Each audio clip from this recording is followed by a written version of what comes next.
everybody, and welcome to Core, where we talk about video games and the industry, such as it is these days. Such as it is. You know? I'm sure everybody cheered when they found, they're going to talk about the industry. Mm-hmm. Great. Everyone's favorite part of gaming news right now. The healthiest part of gaming they're going to discuss here today on the show. Yeah. We can talk about whatever we want, all right, guys? No, that's true. We have the power to do what we People want. can be like, oh, I check out. But you know what? If it interests us, that's just how it goes. Yeah, that's how we have to look at it. I like that, Bo. That's Bo Schwartz, by the way. John Jagger, previous to that, and myself, Scott Johnson. Hi, and welcome to the show, everybody. It's good to have you here. We hope you're having a good gaming week. And if you have been avoiding kind of like the corporate news around games this week, you're a lucky person. Buckle up, because we're going to drag you down with us. Oh, it's going to get weird. I don't know. This seems like a fine. After in the pre-show we talked about all the forest fires and climate change. I'm perfectly happy to talk about something benign like, state of gaming in comparison. I'm like, this is less depressing, honestly. So you know what? We're talking about this. Yep. Here's our escape from the realities of the summer heat wave hitting the North American continent. And the on-fire nature of all things at the moment. Yeah, I mean, we could talk about blood diamonds, too, if you want to continue to put things in perspective. That's true. Traditionally a video game show with some farts and poop mixed in. Have you been looking at some of that business? No, I'm just saying, anybody can play let's put it into perspective game. That's true. It was always my least favorite argument from a parental figure is that, there are children starving around the world. It's like, it doesn't make me like food I don't like. Yeah. You know what? I agree with that. And when that happened in our house, it was especially weird because my parents would say, there are Korean kids starving in Korea. Eat your food. And I'm sitting at the table with 3 Korean siblings that we have adopted. And I'm like, in my little kid head, I'm like, well, they're not starving. They seem fine. In fact, they eat less than I do. So why aren't you yelling at the Koreans in the room? They never did that. Well, I think the appropriate response. They're doing it. Yeah. The appropriate response that you're not smart enough to think of as a kid, and maybe a little fearful, is to say, "Well, just send my food to them." That's true. like, why do I gotta eat it? Yeah, and when you're a kid, though, it's let's have less here, and then you're like, well, the rich people of the world, prioritize certain areas over others and exploit other areas. Just kick the legs out from that argument. It's like. When you're a kid, you don't know, though, And then all the doctors are like, stop telling that to the kids. Everyone's overeating. Yeah. Your liver's your liver's just exploding from non-alcoholic fatty liver disease because of all the just food you ram into your body because your parents are like, the 80s we were poor during the Depression and now we're not. So destroy your liver. Yeah. Plus the 80s and 90s were a terrible time to tell your kid to eat everything in your bowl because what we had on our bowls was like lots of sugary stuff and starchy stuff and nuggets but it's from an era where you had to go out and cut the head off a chicken before you made it. You didn't have refrigeration. They worked all day. So if they ate huge meals, they burned calories from whatever it was they were doing. Yep. Right now we have air conditioned Ubers and the food delivery, and I work at an office and bitch and moan if I have to walk 10 minutes to take a box one place to another. Is like, you don't need 8,000 calories, my friend. No, no, you don't. You're not using that much energy, Yeah, you won't burn it. It's like filling your gas tank up 6 times, but not driving anywhere. Think of it that way. Yeah. Never fill your car up if it's. I'm trying to do a paradigm shift because especially as a teenager, I think a lot of us can just eat whatever we want and suffer no ramifications. But now I get reflux if I eat too much, which is a useful indicator. And I'm like, oh, okay, I've been eating too much. Our body has some built-in alarm systems, and it will let you know for sure. I mean, when I was 16, I could eat 2 pizzas, and I'd maybe even lose weight. It was awesome. I loved that. Those were great days. I, of course, didn't appreciate them when they were happening. I thought I was too skinny then. I'd take it back in a heartbeat.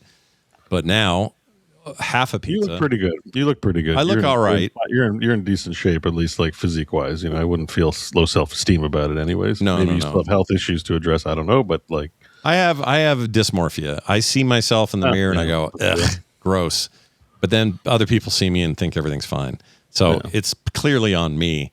Well, it's good to hear reassurance from others because you don't go around asking like, "Is my dysphoria acting up? Yeah. Do I look as ugly as I think I do?" Yeah. Like, never really gone up to anybody and like checked in with them on that front. I've always admired people that don't have that at all, that are just like who they are, don't matter, size, shape, nothing, doesn't matter. They're just who they are, and they don't seem to care or notice. I admire that because when I was growing up, 10, they don't tell you because they don't wear their feelings on their sleeve as much as you do. I'm a sleeve wearer. You're probably personality biased in that way, and then you do podcasts, which I've noticed also makes me, if like anything, I'm like, well, I've shared it with like 10,000 people. I'll share it with these three, and they'll be like, "Oh my god, why are you talking about your hemorrhoid?" I'm Yeah. You're nothing, baby. Yeah. That was the best part of Nerdtacular. Bo had only brought up his hemorrhoid on the show, which was to a lot of people, but he just thought, you know what? One more. Let's do it here at the live one where everyone's here. Not to overly, because I know people are just people, but we invited Liam O'Brien to hang out. He's sitting next to me, and it's kind of like it's a special moment for us. It's cool that he came to visit. Yep. And I think a lot of people, and then I'm like, so anyway, about my hemorrhoid. Yeah. let's celebrate this. It's been moment. a while since we checked in on this, and it was important. Appreciate everybody else on the panel, but let's take a moment to acknowledge the hemorrhoid. I didn't do it just to do it. It came about organically because we talked about AI, and like I said, the one thing I will say, given AI's benefit, is it's way better than freaking Google that gives me panic attacks. Is like, oh, my arm hurts. And every Google result is like, well, it might be a venous deficiency, but cancer. But have you thought about venous insufficiency? What about heart attack? Maybe your liver is about to explode. What's venous deficiency? What is that? Your vein. Veins. Circulation in your vein. Venous insufficiency. Okay. Or whatever it might be. It's like everything's heart disease, cancer. Have you thought about heart disease again? Maybe it's other cancer. Yeah. And you're just like, holy shit. You start believing it, and like, AI is actually useful to be like, it doesn't fit my diagnostic criteria. Let's think about this, and why don't you try moving your arm that way? Like on the small benign stuff, it's like actually very like, oh, I pulled a muscle. Yeah, I don't have turbo cancer. That's awesome. Yeah, search engines are very boilerplate, and it's never been like, don't go to your doctor, just listen to me. It's like, obviously, get checked out. Like, this has never been that way. So I've never felt like I have issues with it where it's like, oh, maybe it's like becoming addictive because it likes to compliment me, and I'm like, stop complimenting. I don't like that. Is the thing I don't like. Sorry, everybody who's like, oh shit, they're talking about AI again, but I'm going to mention this. I hate when it's trying to be nice to me. Just give me the answer I'm looking for, or whatever it is. Even if you're wrong, if you're right, if you're brilliant, if you're dumb, I don't care. You don't need to butter me up. Just say compliments are a drug. Like, obviously, when somebody I remember, I'll never forget this. When we went to BlizzCon one year, or I think we were flown out. Like, it was awesome, right? Bethany hooked us up, and she was super great to us. And I remember we were at the John Wayne Airport. I bought new shoes for this. For some reason, every time there's an important video game thing, I buy new shoes. And some guy in the airport walked by me. He's like, "Sweet shoes, man." Really? And I wasn't like feeling 100% confident. Like, they were new shoes and I liked them, but I wasn't expecting some random, like slightly younger, cool looking dude to like take my shoes and just be like, "Man, I love your shoes." Wow. And I was like, I still think about that. It felt good. It's a drug. Like, my brain like lit on fire, right? It's almost traumatic how much it affected me. Right? Yeah, it's confirmation. I got a random compliment. Yeah. I have had two people in a men's restroom 2 different times compliment me on what a good dad I am. Okay. And to use the quote, 2 is not a big number, but it's weird that it happened twice. Yeah, that is a little weird. Why was it in a bathroom? Because I expected it to be your penis. Well, no, here's why. Because Bo hasn't been through this experience. But when you're a dad and you got a son, and I had one too, still have one. When he's little, and they don't have any bathroom etiquette. They're still dropping their pants to the floor when they pee. They're still looking at people's, trying to look around, see what people are holding. There's a lot to manage when you're in there with a kid. And when you're good at it, people will notice and they'll say something. So you remember these things because they're so rare, and especially when they're genuine, you're like, they actually can like. The memory can last a long time. If you want to make have a little homework project, all listeners, and do something nice, like just find a way to genuinely compliment someone randomly. Yeah, like, not like maybe it doesn't matter who it is, but doesn't have to be in a bathroom though. Just throw that out there. Doesn't have to be. No. It's a little weird every time. Although one did help because everybody is in the chat's laughing because they were worried about where that story was going, starting with compliment in the bathroom. But the first part, before I got the compliment, was I was using the bathroom after my son, and he was bored in there waiting for dad to finish going. And he comes walking over, and first he's asking about a door that was for some reason in the bathroom stall, like it's like a closet or something that connects to it. Yeah. And then as he got bored, he just goes, "Look at that great big wee." And he said it so loud in the airport bathroom. And I was like, shh, stop talking. It could have gone a lot worse. I will say that. Yeah. It could have gone worse. It could have gone way worse. Yep. At least he was generous with his trolling. But, yeah. Nick used to run around and try to look at what people were holding at the urinal because he thought this was a chance for everyone to go, "Oh, I have a penis. You have a penis?" So he would run around and go, like, try to look. I'm like, "No, buddy, come here. And I'd have to, get him. And he didn't. I bet Nick loves that story. Oh, he loves it. huge fan. You know what he really likes is when I talk about it on a podcast that goes out to 50,000 people. Yeah. It's nice to actually I got to actually chat with all your kids. Not the Taylor so much, which is sad a bit, but still everyone at the dinner stuff. They're really nice. Yeah, I have nice kids, and you're nice, so that's a good combo, I think. Nice people, flock together. It's just now that I feel like I have a little bit more insight into who Nick is as a person and his spouse. Are they married? I didn't catch if they're married. Oh yeah, yeah, partner for sure. And their little baby Ramona, who is seem really nice. Stayed here the other night, and she called me cheese bucket. Oh, learning new insults. That's great. I don't know where it came from, but I'll take it. Whatever. Cheese bucket. She just suddenly looked at me and goes, "Pops, you're a cheese bucket." To bring this back around to the original topic, yes, AI is complementary, especially ChatGPT, and I can tell it's just trying to addict me to it. And the problem is it's pretty genuine. It'll look over 8 or 9 of your past inputs and tie together for some massive if I look at this, and this means you really like this, and that's more than most people. That's amazing. And I'm like, shut up, asshole. There's way too much effort in complimenting me. Stop it. I don't like that part. It just feels disingenuous because I know what's doing it, and it's that's why I like it. It keeps me remembering that this is not an authority figure. As soon as it's being overly complimentary, I'm like, you No, but paid actor. I'm suspicious. Yeah. Now I understand that's the contrarian in me. That's like, as soon as somebody's nice, I'm like, what do you want from this interaction? Nothing wrong with that. That's not how everybody's going to take it. But for me, it reminds me to continue to treat AI like it doesn't know a bunch of stuff. If it came at me and was like, just the facts, as people were saying, well, it's very rarely just the facts, because sometimes they aren't facts at all. Yeah. And I might forget that. So I actually do. I'm not trying to be silly here. Sometimes when it is overly flowery in its language, it reminds me like, oh, right, I shouldn't trust your word implicitly. You're weird. I would call that a good like artifice. Yeah, a good, healthy dose of skepticism. Always a good idea. With AI, it's an extremely good idea. So always have it. And then now, so zooming back out to what were we originally talking about, because it wasn't AI. No, welcome to Core, everybody. Welcome to Core, everybody. Core it's video good to be game here. show. Yep. Welcome to videogames.com. We're here to talk about the gaming.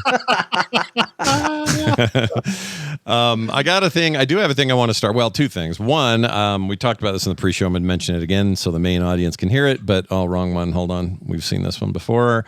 There's a brand new mug up in the store, and it is all about The Jon Show. And many of you who are here live every week, or even listen to the podcast later on Patreon feeds or otherwise support us, you're getting The Jon Show as well. We made a mug to celebrate. It's got The Jon Show on the front, which is a reminder, a show within a show, and then John's face on the back wearing a can on his head. This is available in both 11 and 15 ounce variations, and available now for who knows how long we'll have this up, but you should get yours now if you would like to collect all the mugs. You've got your bow jumping in a lake to take a dump. Why not have this sitting right next to it? You know what I mean? So hey, did you see your drawing of me with the DLSS 5 on? Yes, that was awesome. Where did that end up? I'd love to show it right here. I posted it in the chat. Just because did you put it? It's in our chat. Discord. Okay, hold on. You want to share with the audience viewers, but all right, here you go, guys. This is amazing. That's Super Lake Run 64 with the LSS 5 on. So this is maybe my favorite thing to ever happen. There you go. I mean, it's horrifying how either sweat or wetty He is. Yeah, it took some real liberties with the wetness. Yeah. Why did it do that? I don't know. You're in the lake on the DLLS. Oh, this is like him drowning. Yeah, you're in the water by then. In my rendition, you had just leaped or leapt to it. Yeah, this was about to start the lake run. This is. I'm grateful for a couple turd of things. pulled him under. Yeah. I'm grateful for a couple of things relating to the underwear. One, it's not soiled, which would have been difficult, and then also a nice generous hole apparently for my penis. That's the way AI thinks underwear is oh right constructed. yeah. Like I've never seen underwear like that, but sure, man. Oh my gosh. Is this in our public Discord as well? Like in the yeah, group? I posted it. Okay, I posted it good, because those who are listening only, do one of these when the joke was hot. If you're listening only and you can't see this, you need to like get over there and take a look because it's pretty awesome. All right, nicely done. Let's get to the other point, which was this guy in Paris. It's not just a guy in Paris. His name is Guy. This is a dude who I met through Blizzard. He worked at Blizzard in the Paris offices with Patrick for a long time. And he would come to BlizzCon and we'd hang out. Oh, and I've stuff. met Guy. You've met Guy. Guy's awesome. Great guy. A very fancy dresser. Oh yeah. And the wait, is it Guy? I don't know how that's gonna fly in Paris. I don't know where the fancy scale is, but here in America, Guy has some style. damn straight. And it's not Guy. It's literally Guy. He's also British. He's British. Okay. Yeah, he's not French. In French, you say it's Guy. Yeah, he's definitely he could be wearing a gi, but that's a whole different thing. His name is Guy. He lives in Paris. He wears amazing scarves like Patrick, but I'd say even more elegantly than Patrick ever did. Just a great guy, and not trying to be a pun on his name. He's a good man. He's a good man. That guy. Guy's a great guy. We get it. Good man, that guy. Yeah, that man's a good guy. Wait, that guy's a good man. Anyway, he says he's been sitting on this for a while and it keeps coming up in his head and he keeps forgetting to write about it. So he sent me this text the other night and I thought it would be worth sharing here. He says, "Damn it, I keep forgetting to send this, so I'll do it here and now. With all the talk about RAM and hardware cost increases, cost of the Steam machine, etc., there's one thing that doesn't get any coverage on Core: cloud gaming." He goes on, "I've had GeForce Now for a year now, just subbed for another year with 33% off in the summer sale." I might have to do that. Anyway, it costs significantly less than upgrading a PC every couple of years. Performance is amazing. Requires fiber naturally. I don't think it requires it, but it is best suited for that. And on the top tier, there are no queues. I even run it on my Steam Deck, sometimes plugged it into my television. So my deck is essentially running a 5080 card, and performance is kick-ass. And when I heard about the Steam machine, my reaction was apathetic, as I have the deck and GeForce Now plugged into my television. Now I'm aware about the quote-unquote hidden cost and ecological impact that cloud services have, but when times are tough and you can't afford the latest and greatest PC every couple of years, which is currently my case, it is a great solution. Voila, that's my 2 pennies.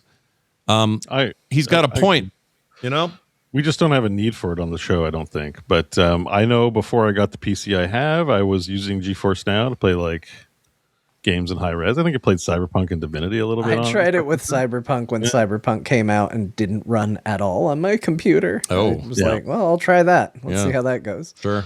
So big fan. The problem with it is you only need it when you need it, right? So Pepperoni Pete was using it for like a couple of years, whatever the cost was. I think he probably spent $400 to $600 in paying it, balking at buying a PC. And when the deal came around for $1,200 or $1,300, he lamented he had already paid half of the PC and the GeForce Now fees.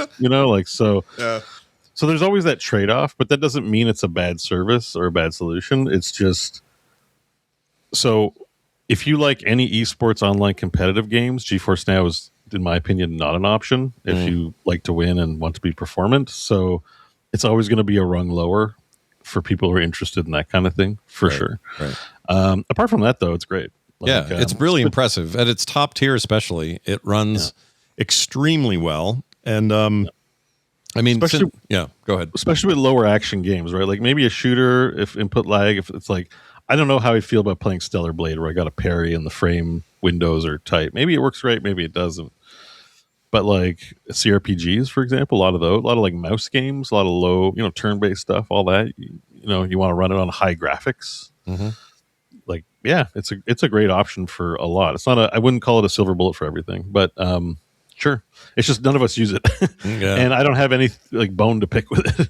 I think it's a good service, actually. Yeah, I think it's really solid stuff. I just don't I don't know, like, it's just what topic of conversation is there? Like, just check in this week with cloud gaming. It's great.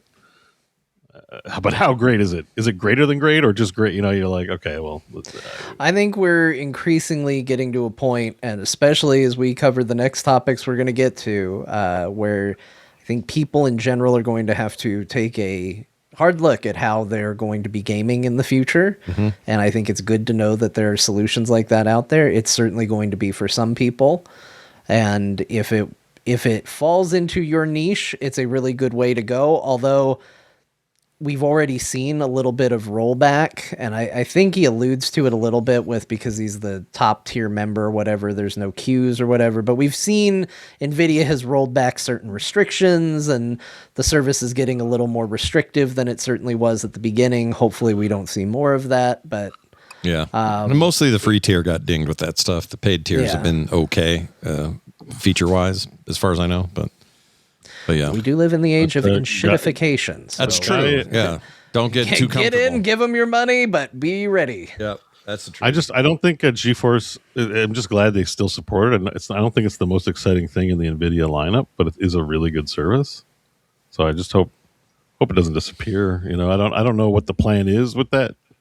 It just seems so far removed from, you know, the common things that get discussed around NVIDIA, even like from a mainstream, you know, articles aren't like, man, GeForce now, so amazing. Like it really flies under the radar in many ways. Mm-hmm. I appreciate Guy writing in to remind us of it. This is a good email, great message. But also because of this deal, not controversial. Just because of this price, though, like 33% off for the year, I might do it just to like bite the bullet, and then so I can talk about it on the show and go, hey, how did this? Because there are times where I'm like, you know, doing productive work on my Mac, and there'll be some non-Mac compatible game that I feel like playing.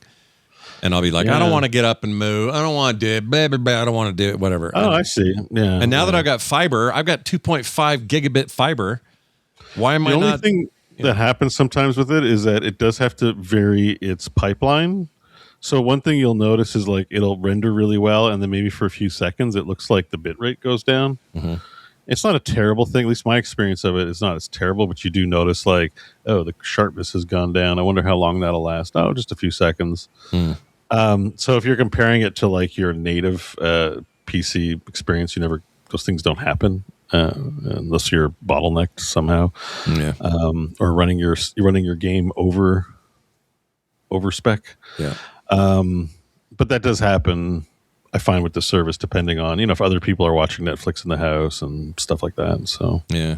Well, I wonder if the Ultimate has any protection against that. Like if you're going to get, I don't know, just a better I just think there's like just the reality of like, I think it probably, if I had to guess, it wants to deliver frames consistently. It probably does a bit of predictive stuff. Mm-hmm. And if there's going to be like, it wants to deliver at a consistent frame rate. So if it detects, maybe erroneously, like a false positive that like your bandwidth is like narrowing, mm-hmm. it'll narrow the amount of information it sends over the signal. Mm-hmm. So, and like if you have any, I think it's a thing of the past for most ISPs now, but if you have any data bandwidth limit at all, do not use it, because you go and chew it up. Yeah. Yeah. Like a day of like 8 hours gaming might be 90 gigs of transfer, like just be careful if you're like, if you're capped and have to pay over. That's not a danger I've had in a long time, but I think there are still, depending on which country you live in, there still could be, whatever tier of service you have with your ISP, you might have a cap that you pay for going over. So yeah, something to watch for sure. Yeah.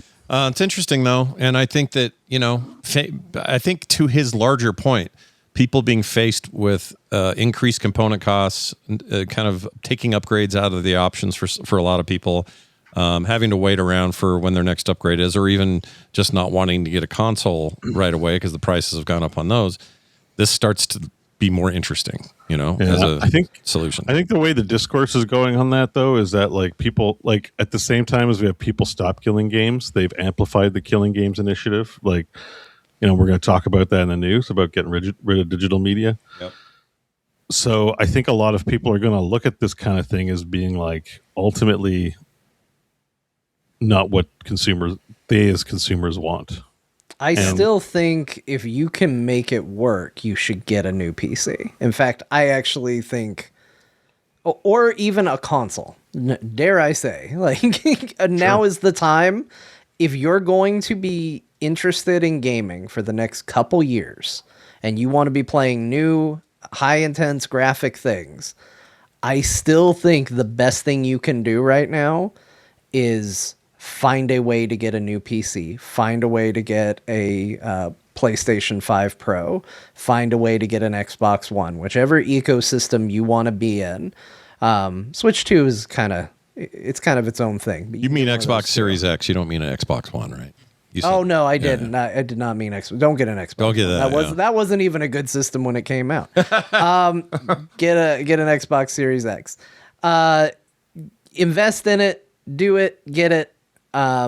It like Microsoft just put out. We mentioned it last week that they're raising the price of the Xbox again, and in that press release, they said they expect it to go up again. Yeah. They did not say this is it. We're done.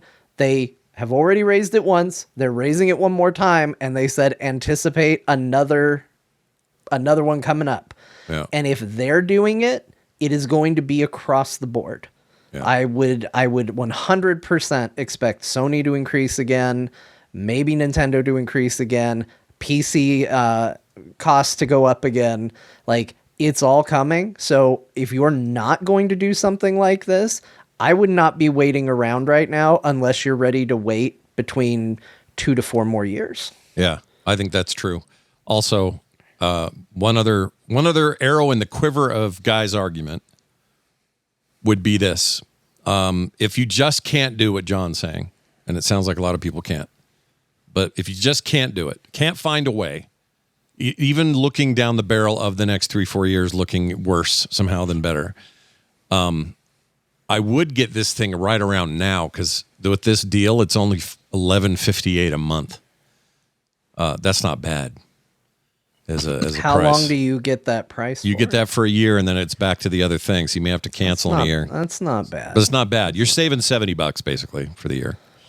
So it's still not bad, but it's enough to consider. That's at the top tier, the high tier. There's a mid tier as well, and I don't know how that one compares. But anyway, it's good that exists. Like Bo said, I like that it's an option, that it's a thing. But I think I agree with the panel in general. Like especially if you're playing multiplayer, well, it depends on how serious you are, right? Like if you're playing hardcore Arc Raiders, whatever that is, the hardcore part, I mean, you may not want any chance of latency issues, and so why would you do that? Let's say a high performance game or something like that, where like those like milliseconds matter to you, and like yeah. But Orc Massage is fine, right? Yeah, anything casual, visual novels are more than fine, probably. Although I don't know if you're into. Oh, here's something important. If you like to play the odd adult game, don't expect GeForce Now to support it. So get your own hardware. Do they not do that? They don't let you just play any old game on your Steam. They tell you which games they support, so it's not any old game as far as I can tell. Okay. So that's a big L on the GeForce Now side is if I want to play, can I have some breast milk with my latte, please? Well, the problem is they are now, that puts them in liability range on delivering a certain kind of content with mixed laws, depending on the state or the province or the whatever. I guess so. Steam somehow manages to do it, so I'm not sure what everyone else is. Well, they sort of do. Steam manages to do it in some territories and some areas, but in some places they can't. So, oh, really? Oh, yeah. Orc Massage is not available to everybody anywhere, although you can VPN just about anywhere, so it wouldn't matter, but... Okay. Yeah, we're pretty liberal about that stuff in Canada, so yeah, I assume I get most things. Yeah, we get all. As far as I know, the states get everything. There's nothing in there that. I mean, they have some rules at Steam. But I mean, if you're into that stuff, then yeah, you're probably geo spoofing or whatever. Anyways. Yeah, you're already set. Whoever these people are we're describing, they're good. They got what they need. They know. And, they know. They're ahead of the curve. Yeah. They invented the curve. If Steam won't help you, itch.io's got your back. Oh, yeah. You want some really sketchy stuff? Itch.io, baby. Itch.io. It's like 10x more sketchy on there than you want to itch your in and out. So a friend told me itch in and out. Yeah. Oh, so a friend told you that this is just something you heard? Okay. Yeah, I just heard itch.io. Heard it from a friend. Yeah, a reputable friend. A reputable friend. Also, yeah. I think they cleaned up Patreon though. Patreon used to be a pretty big den of debauchery for adult video games. Wait, I thought didn't they get cleaned out by that whole payment processor thing? They tried. Did it work? Did that revert? Failed. Oh, it failed. Well, does that mean it failed for their attempt to do it to Steam as well? Because that was all kind of bundled. Well, clearly failed on Steam. If any time I log into Steam is any indication, because it seems like because you played Resident Evil Village, maybe you'll like Big Booby Adventure. .com. .com. I don't know why it's .com. I don't know why. No, everything's .com with you today. It's fine. I like it. I respect it. But if you need some titles, I don't mind going to the titles showed up early. They got in on the .com before they were all taken. I mean, I keep all the adult stuff displayed because it's a form of like, comedy for the show, right? Like we do gaming, so why not laugh about Flipwitch, Forbidden Sex Hex, or whatever. That's a real one. Is that real? Yep. And there's this another one here, Sex, Secrets, and Used Tech. How about this one? I used to use it for Dear Martha's. Oh, here we go. Yeah, I just needed to go to popular new releases. Yeah, go to Sugar Service. That's a thing. A new update. Sugar Service just got a new update. Yeah.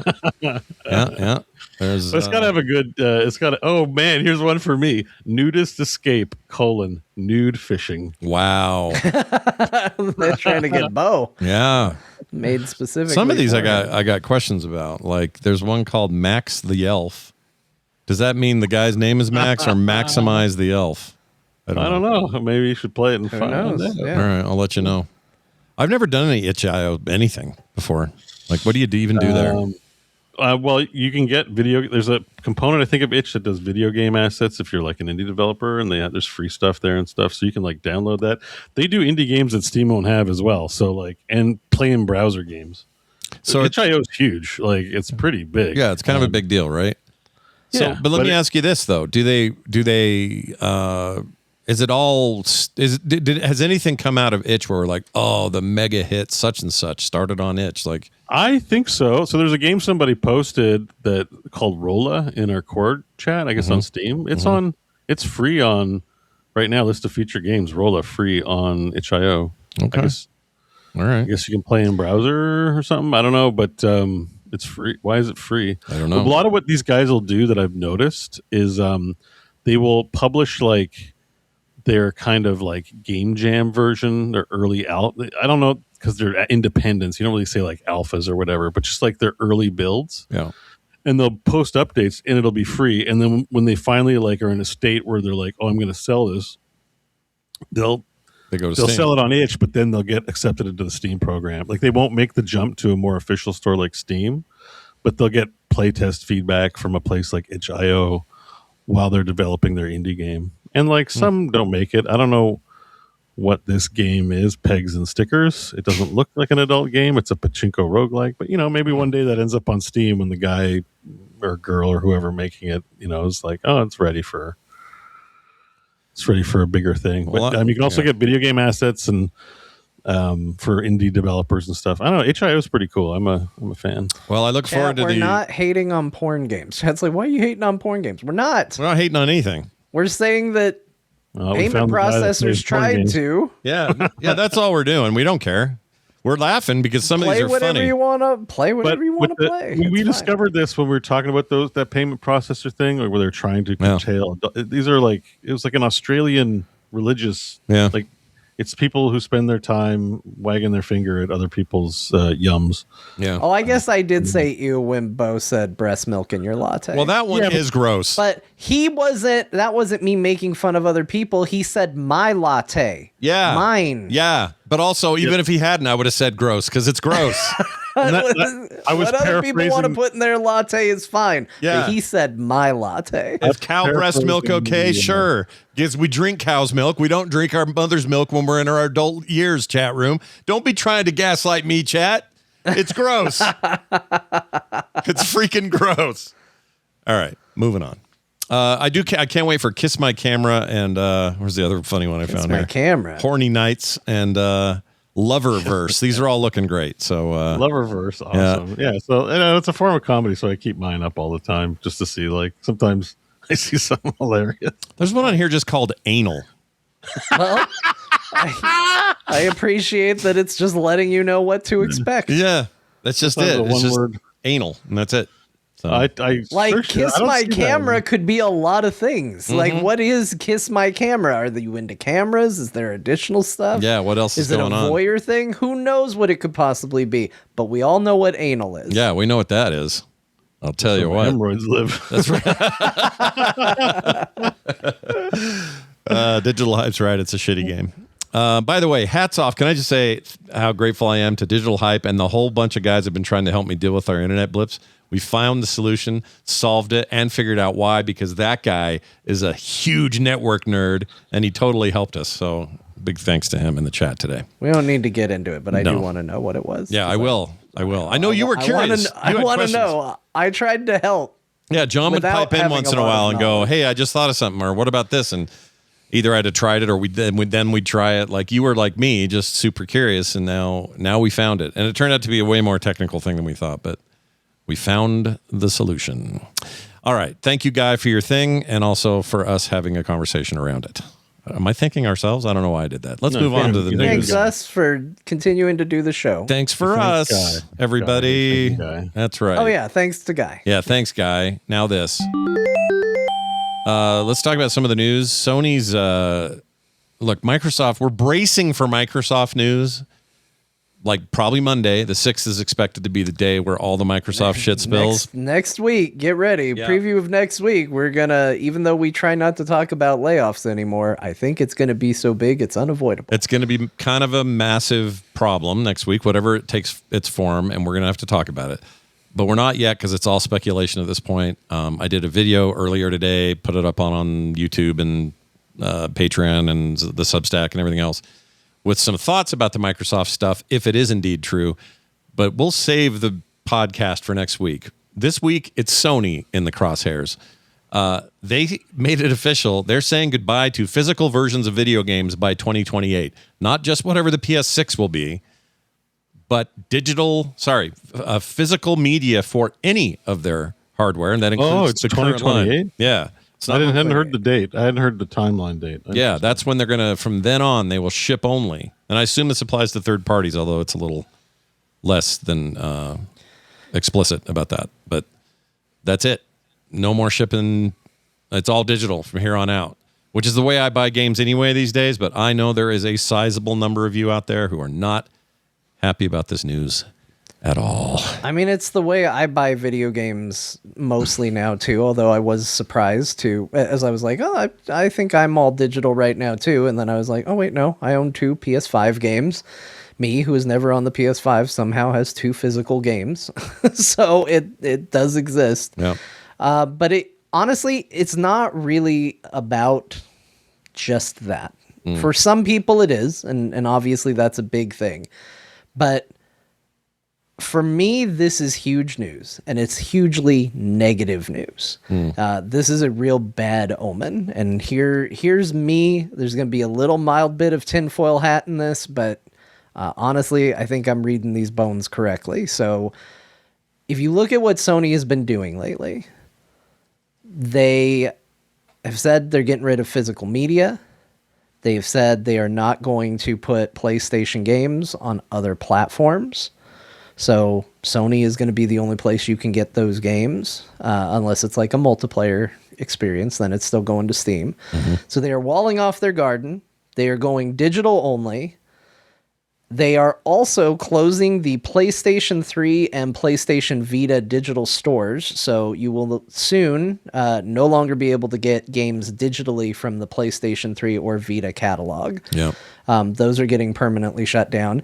And somewhat unrelated, but going to tie into how you feel about this, Sony is currently in the process of removing about 500 movies from people's digital libraries if they bought it through Sony. Nom, nom, nom, nom. So licensing, right? Is what they're claiming. Like the licenses are no longer theirs to allow for you to whatever. Yeah. So here's the thing. They're about to say to everybody, if you want to play our games, you have to come to us. You have to come to us digitally. We're going to be your storefront. We're going to be your library. We're going to be your curator. We're going to take care of it, while at the same time showing that they do not give a shit if you own their games. They will take them away just as quickly and easily without any delay. Your ability to access them, your ability to play them, your ability to download them. They're showing that they're a bad curator while also saying we're going to be your only curator. Yeah. It doesn't matter if you're like, well, I'm all digital anyway, so this doesn't impact me. It does impact you. It impacts you worse because now you don't have a fallback like I found a copy of the game somewhere and now I'm okay. Exactly. Yeah. There is no backup. If you look at your library and go, well, I really want to make sure that no matter what happens, I, through maybe some modding means in the future, have a way to own this game and play this video game. That's going to go away, and that's not good. The other thing that this really does set up is the 2028 date is leading a lot of speculation that they are priming us because throughout all of this, Sony has been asked, in this environment, are you guys really going to do a new console? Are we really going to get a PlayStation 6? And Sony's been, yep, it's coming. Well, 2028, they're getting rid of any physical media at all. Guess what? The PlayStation 6 guaranteed isn't going to have a disc drive. Oh, yeah. I think that is foregone. On Earth is it going to have a disc drive. Yep. And even though this is a later bit of news, we can tie it in here. Sony also recently came out and said they don't feel like they should be the ones to foot the bill for the rising hardware costs. So that's their way of saying, hey, the PlayStation 6 is going to be as expensive as all hell, and that's on you because we don't want to play loss leader for you. We think that's something you guys should adopt in terms of cost, not us. Yeah. So this is really bad across the board. And here's where the tinfoil hat for me comes out. Because in addition to this, Microsoft is talking about initiatives that it plans to let you digitize some of your physical games. That they're going to launch some system where you can give them games and they will get you a digital version of your physical media. And they're going to figure that out, which tells you Microsoft's going to be doing the exact same thing. Guaranteed. Yep. And whatever's next for Microsoft is going to be digital too. But the real tinfoil hat is that this is a chance for competition. You know, people are mad about this. People are really upset about this. This is where competition thrives. I don't know if anybody remembers, but there was a time where Sony got a little big for its britches before with the PS3, you know, telling everybody you'll get a second job if you care about the system. And Xbox 360 came out, kind of crushed Sony that generation. They went on to the next generation. They switched roles. Microsoft was like, if you just care about video games, we have a system for you. It's the Xbox 360. And Sony came out and they did all those things. Here's how you share a PlayStation 4 game. And it was them handing a game back and forth. And it was all consumer friendly, all consumer focused because they had been kind of taken to town. And we got happy, we love you, Sony.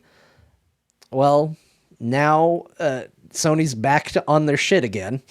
I guess is the only way to really describe it. And why are they like that? Tinfoil hat? Because they know Microsoft's going away. I think Xbox is done. You think they're done? I think the rumors or speculation or whatever you want to call it, by the hat on my head that Scott decided to add. Well, we're pirating now. There was a lot of talk that the theory was they got Phil out and they brought Asha in to quietly sunset the brand. Whether that is actually the goal or the ultimate outcome, I think that's where we're going. I don't disagree with a lot of that. It's easy to say, oh, that last bit's a little tinfoil hatty, but at this point, I'm not ruling anything out. Like, it feels like Microsoft wants to bail, and it feels like Sony is suddenly. I ate a peanut the wrong time. Why was that an option to happen while you were talking? My wife made these amazing Cajun boiled peanuts. They're these southern things. They're so freaking good. And I ate one, and then John finished, and I went, "Oh shit, I have things to say," and then I had to choke on it. Anyway, here's the deal. I think that they are using this opportunity to say this and to put their flag in the ground. By the way, it's the flag we're putting in. I'm not saying people should pirate, by the way, with this flag. That's not what this means. No. What does a giant pirate flag over you while you're talking I'm excited mean, about Black Flag Resynced. I'm excited about pirates. That's all. It's just nothing else to do with nothing. No, that's probably not true. I'm not saying y'all should pirate. That is not what I'm saying. What I am saying is I agree with John. Terrible news. It's terrible news. And it isn't because I'm a big fan of physical discs. In fact, I'm a big fan of not. But this tells even people like me, and before you send your emails, we know that this licensing of software is something that the three of us do a lot on Steam. Yeah. It's the same deal with the same potential problem. It's all about, please, Uncle Gabe, don't get so lost in your freaking boat making that you've forgotten about us and don't screw us or whatever. I don't know who takes over that company when he's gone. I don't know what it means in the long run. We don't really know. So part of what made digital take off and is now exceeding sales of physical is its convenience. It's three things. It's convenience. It's maybe it's two things. It's convenience. I couldn't think of the third. But it's also, there's been a level of, all right, we're going to trust you guys. This is convenient. And also we're paying the same amount as the physical one. So that's kind of lame, but okay. That is lame. We'll go ahead and do that too, but we're counting on you not to pull the carpet out from under us. And you don't have to be asked about magazine subscriptions from a clerk at GameStop. Exactly. There's your third. I got you third. three, You got Scott. me a third. Good job. So all of those things I think are valid if they are trustworthy. And here's where we find out. And I don't know how else to find out except to find out one of them screws somebody. Now, I don't think those movies are that different than games. In fact, you can find out right now. They're closing the PlayStation 3 and Vita store. They're taking it away. That always happens. They pull that stuff from... But it doesn't always happen. It shouldn't always happen. Well, I agree. You're right. It does always happen. It shouldn't always happen. With consoles, it always happens. Like the Wii, you can't go on the Wii store and do anything. That all got shut down. Wii U store is now no longer... The 3DS store's gone. Yeah. That one pisses me off because some of my favorite games are on there. I still have a 3DS. Yeah, this is my point, is we are now coming to that moment of, when I care the most, it's happening. What is my mindset? Do I know that I've only been renting this shit for all these years? And did I really know as I skipped those EULAs when I signed in for these accounts that it was explicitly telling me that these are licenses only and can be revoked? Like we're having a moment. Even when you buy the disc, you're still only licensing it. Like that's the thing. The only difference between having a disc and not having a disc is that even when they shut it off and go, well, no, you're not allowed to have that license anymore, it's easier to find a workaround to that if you have the disc versus not. Yeah. But owning the disc does not mean you own the game. Right. Like, just to be clear, digital is a license just as much as physical. They are exactly the same, except you literally have that game, and if you go into offline modes, there's a pretty decent chance you'll be able to play that game or find some workaround somewhere on the internet to allow you to do it. Yeah, and the issues you will have with it are usually because it's a more recent thing done to that physical product. It's brought it closer to the restrictions of the digital version of that game. If you're talking about an old cartridge that you bought a while ago, you own that video game, you have it in your drawer, you can do what you want with it. There is no online component to check or download or patch or circumvent. You just do it. The game is the game. Like if we take like the film and like music album, the whole thing is we buy them, we have our copy, they stay that way forever. And like console gaming had that, like Atari's and Nintendo. You have a disc, it has the finished game on it, bugs and all, no patches, right? Like it is what it is. We sort of moved into this world where games are supported and changed. So the disc becomes irrelevant, right? And then with the increased communication bandwidth of the internet, then like now it's like you almost are like disappointed if a game doesn't get updated, even with like free content or DLC or whatever the hell. Mm-hmm. So like the paradigm for like software, not even just games, just software in general, has like shifted so dramatically that like the idea of owning it is like archaic, right? Like I think there's still a world where Nintendo can make a game, put it on a disc, and that's the game it is. You have it forever. So I'm not saying it's like out of date, but a lot of us like the benefits that come with a system where games are updated, bugs are addressed, and we don't have to lug around physical media. We can log into our account pretty much from anywhere and run the game. Oh yeah, that was the fourth thing. So, if we had a fourth thing that's good, that was the fourth. Is that the issue? Patches. Yeah. The issue with that is that it's not the game purchasing or provision; it's the locker. So like when you buy something, real or not, but I think for most users, we imagine that we have an account, we have a locker with our purchases in them. So they're also providing us, let's say, with a storage service where we can retrieve any of that a copy of any of that information in our save file, because Steam's good at uploading our personal like save interactions and settings and stuff, usually per game. We sort of maybe undervalue that locker, and like what I would say is like I would put a premium on having a service like that was outside of the place I bought the thing from, right? Mm-hmm. Like services kind of exist like that, like Dropbox and stuff, but that's not entirely what I mean when I say that.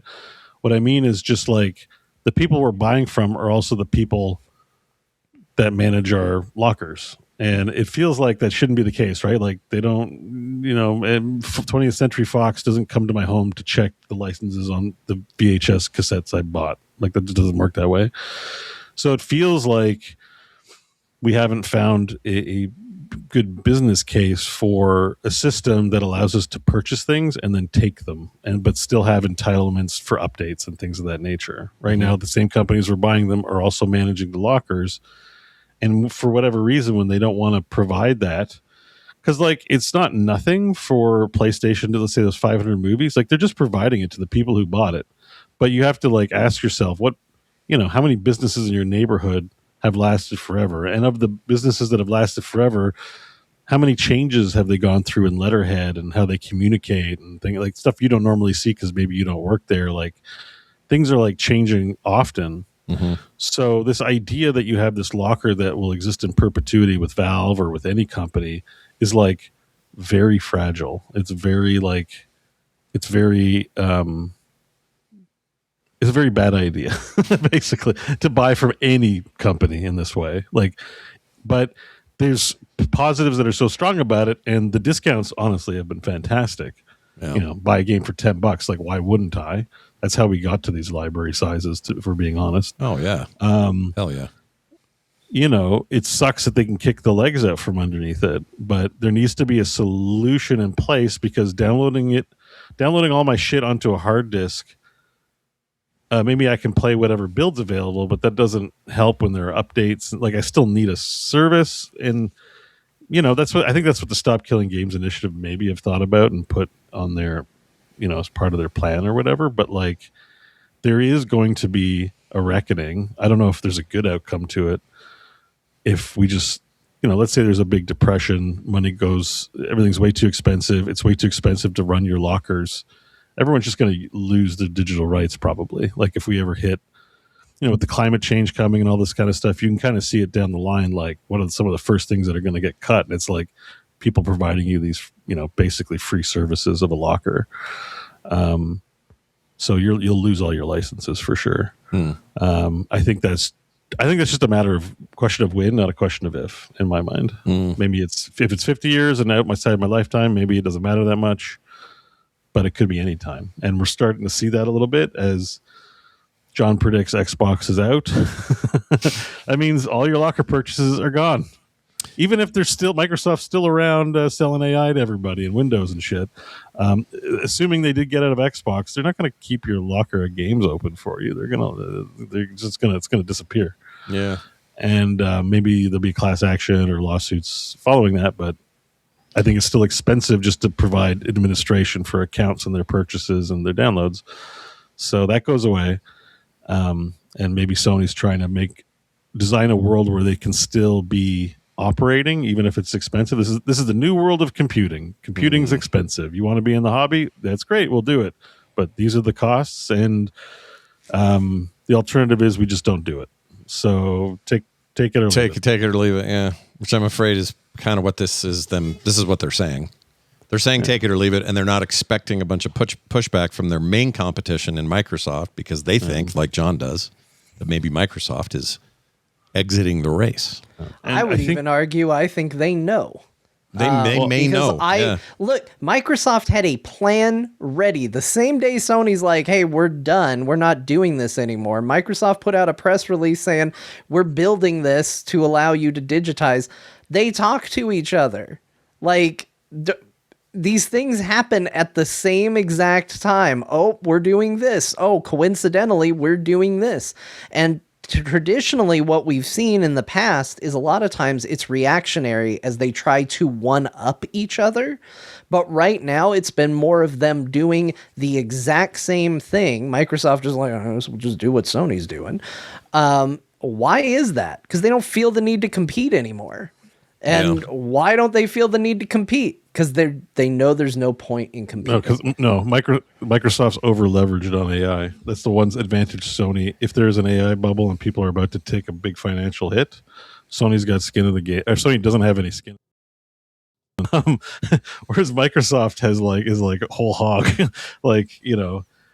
in there. They just tried to do a new stage of enshittification with Windows and Xbox and stuff, putting AI assistants everywheres. I did it unintentionally. It really happened. No, I wish you would talk like that all the time. I know. Me too. It's so good. It has to be natural, though. But I think enshittification, like, to a certain extent, it's like a concept we're all familiar with, but it has a saturation point where it's not showing returns.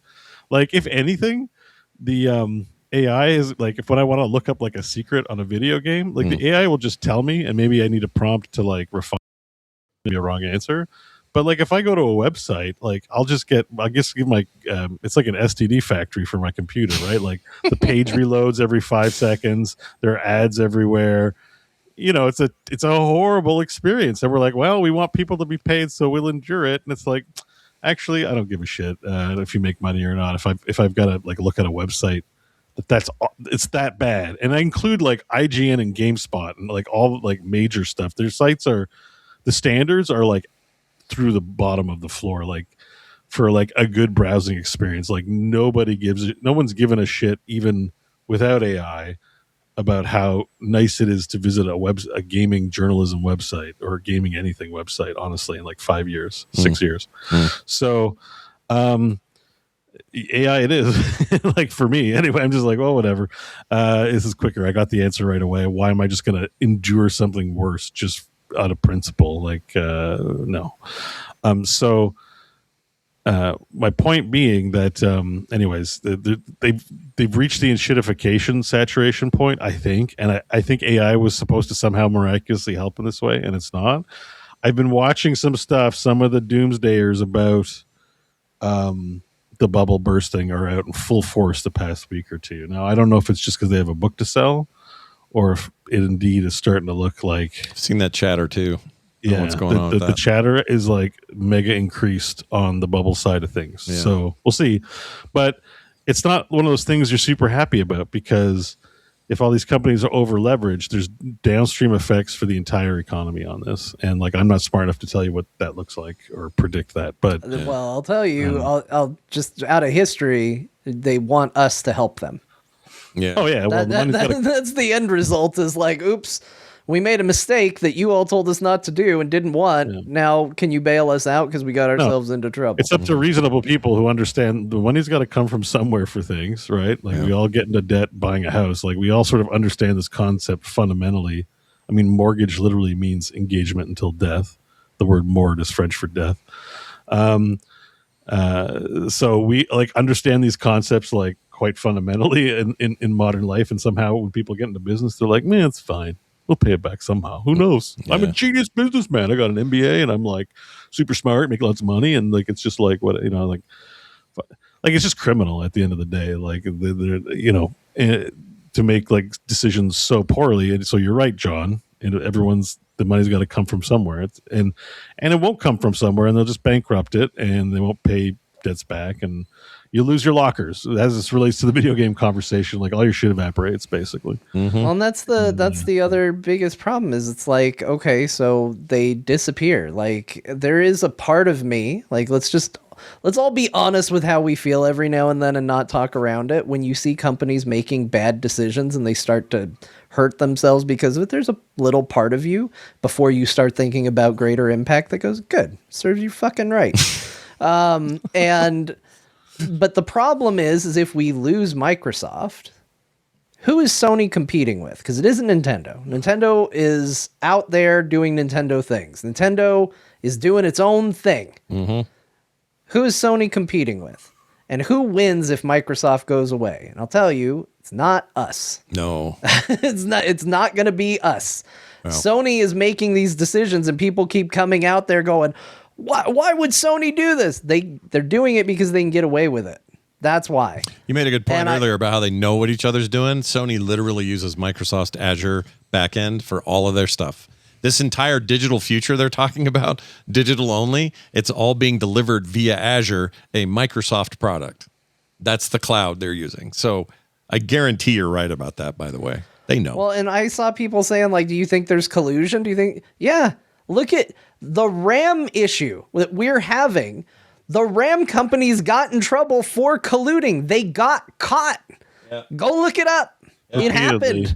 Just watch Gamers Nexus. Every second video is about the cartel. With receipts. It's already happened. Yeah. They got in trouble for it. You think they're not doing it again? But also, like, it's not even that they just do with computers. Like, I think recently in the US, your egg consortium just got dinged for price fixing. Yep. And in Canada, we have a bread cartel that fixes bread prices. They all do it. They all do it. Well, they're not supposed to. If they get caught, there should be consequences if our democracies are functioning properly. That is the way supposed to go. They're not functioning properly. We stopped regulating everything because we're there's stupid. Just millions of us, and there's people with bad ideas, fresh bad ideas every day. So it's John's point about it happening in the gaming space is like far from surprising at all. Like, Chad asked if there was there a Maple cartel issue at all that ever happened? Not that I'm aware of, but it could be. But that's why Bo's luggage got lost. The Maple cartel was like, there's some of our quality product in that there suitcase. Yep. Send it to Denver. It's not just the bread cartel, but there was the grocery stores also got in trouble for some stuff too. I don't know. There's issues with our grocery stores. It's a tale of as old as time. It's just you'd think that when we're talking about literally trillions of dollars of GDP, that we would maybe be a little more cautious with how we regulate this stuff or watch it or enforce it, and we just don't.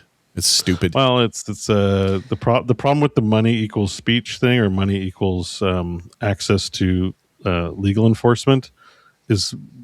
The people on the right most of the time have the least of it. And these things are measured in, affordability in terms of bringing, people, the time you spend litigating, right? Someone needs to pay you for your time. No one can just take vacations. Nobody can take vacations from their work, their employment.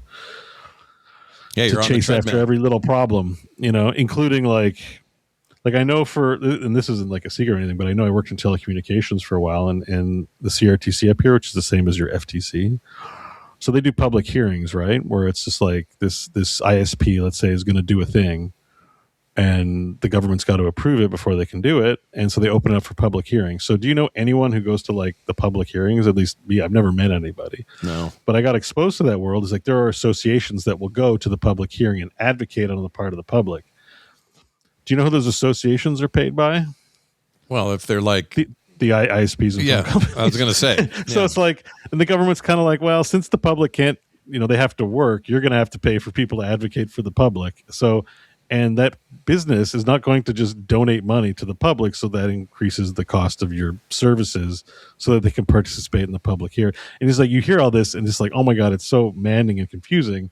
And the public advocacy, you sort of question, like, I've met some of them. They're great, well-meaning people, but it's still not the people, right? It's like professionals. We call them lobbyists, and they're not all in it for the profit or the whatever. Oh no, these guys aren't lobbyists. They're advocating for the people. Yeah. They are paid to advocate for the people. Yeah. Lobbyists advocate for the companies. Is what I'm as far as I'm concerned.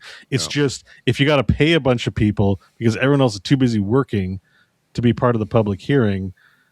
It's just a little, as Bubbles would say, although I guess we don't like Bubbles anymore, but it's a little fucky, Yeah. A little fucky. Yeah. I think, and that I think that goes on in a lot of arenas. So, you just you get a very surface level education on these things when you read an article about it. And then when you actually dig into regulatory stuff, you find out just how Byzantine and deep the complexity of everything goes, and you're like, well, no wonder no one knows what's going on. Yeah, it's by design. I'm so busy, I can't participate in trying to improve my society because I'm so busy. Well, and I saw people in chat saying, oh man, now it's time for the Dreamcast 2. Get Sega back out there. Let's get some competition. And while I agree with the sentiment for sure, man, you want to hear me freak out. Announce a Dreamcast 2. Boy, would I be excited for that. Man. The hype would be so real. But the problem is that right now, hardware is ridiculously expensive. It was already a gamble to begin with if this was even going to work, to the degree of the established companies are having a hard time. You can't really break into it. There's never been a worse time to try and build this. And that is because all of the resources are going to AI, and that's where all the money is going. That's where all the investment is going. So you're not going to get anybody to invest in video games because right now the new hotness is in AI. So they're literally, all the investors from category A, gaming, is now investing in category B, AI, which is killing category A. It's kind of a self-fulfilling prophecy right now. And it's going to stay that way until something drastic happens with AI, which isn't going to happen for at least 2 years. Right now, the political climate in America is such that we have people in office that don't want regulation, love AI, and are going to help it out in every conceivable way. And until restrictions and things get pulled back on that, it's going to continue to thrive, and it's going to continue to kill the industry that we like here. Yep. That's just the reality of it. Yeah. The only thing that will change that is if the AI bubble bursts so spectacularly that the government can't save it. Because believe me, they will try to. Oh, yeah. There's two other options, I think. I'm not an expert in it, but it's just things I've heard that I'm going to repeat here. So one is, I guess there's a ban, or there's a lot of sanctioning of Chinese RAM. Yeah, that is true. But if we buy it's kind of a joke here where tons of our shit just has the made in China tag, so it's a kind of funny thing to be hung up on, I guess, because of cyber warfare or something like that. I don't know. But if we were actually able to buy RAM from China globally, that would be a dramatic shift, just in terms of price and availability and stuff like that. And the other thing is is the RAM availability, but also no one's given thought to the secondary market. So these data centers and stuff like that, it's not like they're just going to statically buy a bunch of hardware and be done. They're going to have to stuff's going to break down, they'll have to replace it, but they'll just stop using stuff after a certain period of time. So part of me wonders if there'll be a healthy secondary market for data center RAM, as they try to offload that, they're not going to offload that at retail. It'll be sitting in warehouses. They'll just want to get it out. So there might actually, in some time, assuming the direction history goes, is we have data centers. There's never a bubble burst. It's saved our lives. We have Terminator machines running everywhere. Would you like to buy some? Some discount RAM. Yeah, it's some discount RAM, and it's oh yeah, sure, yeah, anything to stay away from the Terminators. Keep me in my house. That way, I don't have to deal with Officer Steelface. Yeah, Officer 1000. Yeah, exactly. So there might actually, unless they really run that stuff into the ground, maybe they won't be usable. But maybe if they're swapping RAM sticks every 2-3 years, maybe there's a secondary market for parts. The market will be flooded with used or refurbished materials from these data centers constantly refreshing their machinery. Maybe that's longer than 3 years. Maybe that's a decade down the line, but Yeah, no, anything's possible. I mean, and there are other technological sort of consolidations that we can't predict because we don't see them coming that could be beneficial or make things worse. Like, we don't know any of this. All we know is right now, everything kind of sucks in this arena.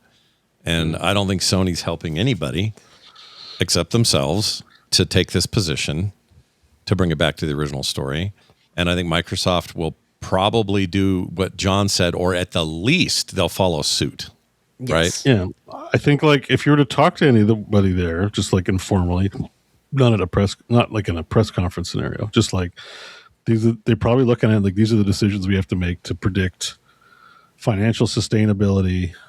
And the alternative being, we're just not going to do this. So, whether you find that acceptable or not is up to you, but I can picture sitting around in a meeting, like coming up with this plan of action and it making a lot of sense on the inside, but their PR is not going to explain all this. No. So yeah. So, you kind of got to take a little bit on faith because it doesn't feel like it's just intentionally knowing like the landscape of things. It doesn't feel like they're just massively marking things up and grifting on this stuff, so.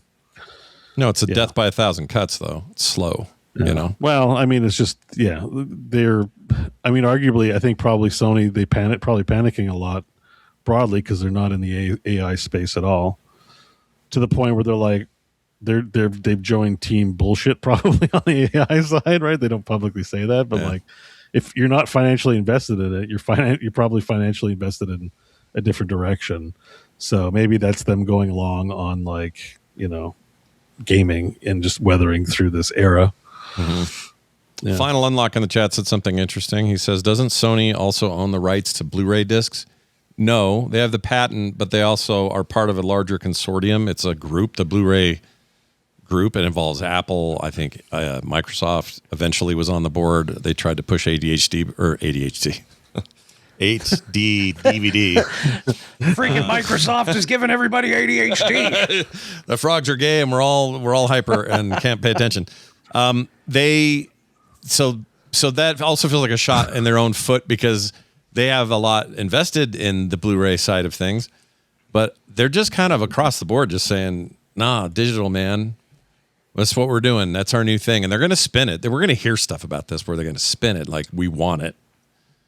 And some of us already like it better, but what we don't like is the implications of them just willy-nilly going, well, that option's gone. Now you don't own shit.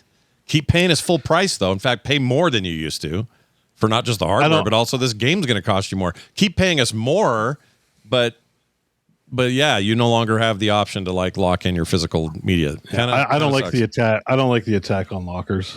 Yeah, it's a great sequel to Attack on Titan. Yeah, Attack on My Locker. Yeah, but I don't like Attack on Locker. And I just hope I don't know. I just hope we don't see any more of that because that does, I think, makes everyone mad. Oh yeah, I don't think it's an argument for physical media. Like I said, I think online, I think there's way too many benefits to having a digital locker.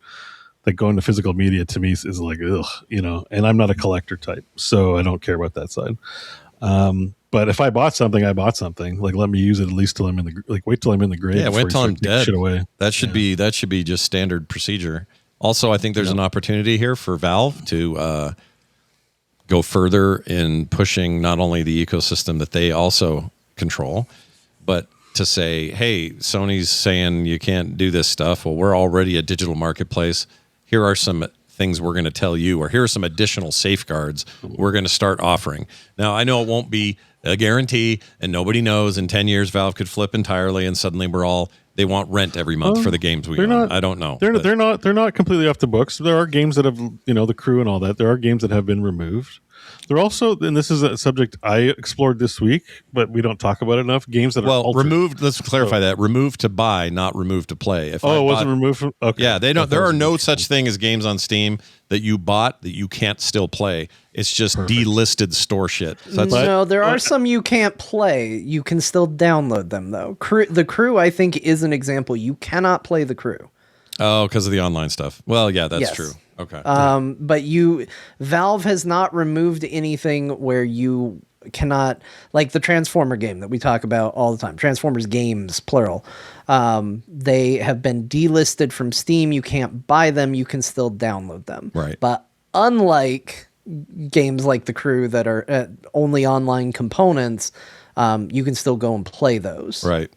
So there is a gradient to it, but Valve has shown historically that they are willing to let you download delisted games. There's also the reverse issue too, John, like adding to that constellation of like it's basically like, you know, constructive dismissal is like you're not fired, but basically they made it so miserable to work there you have to quit.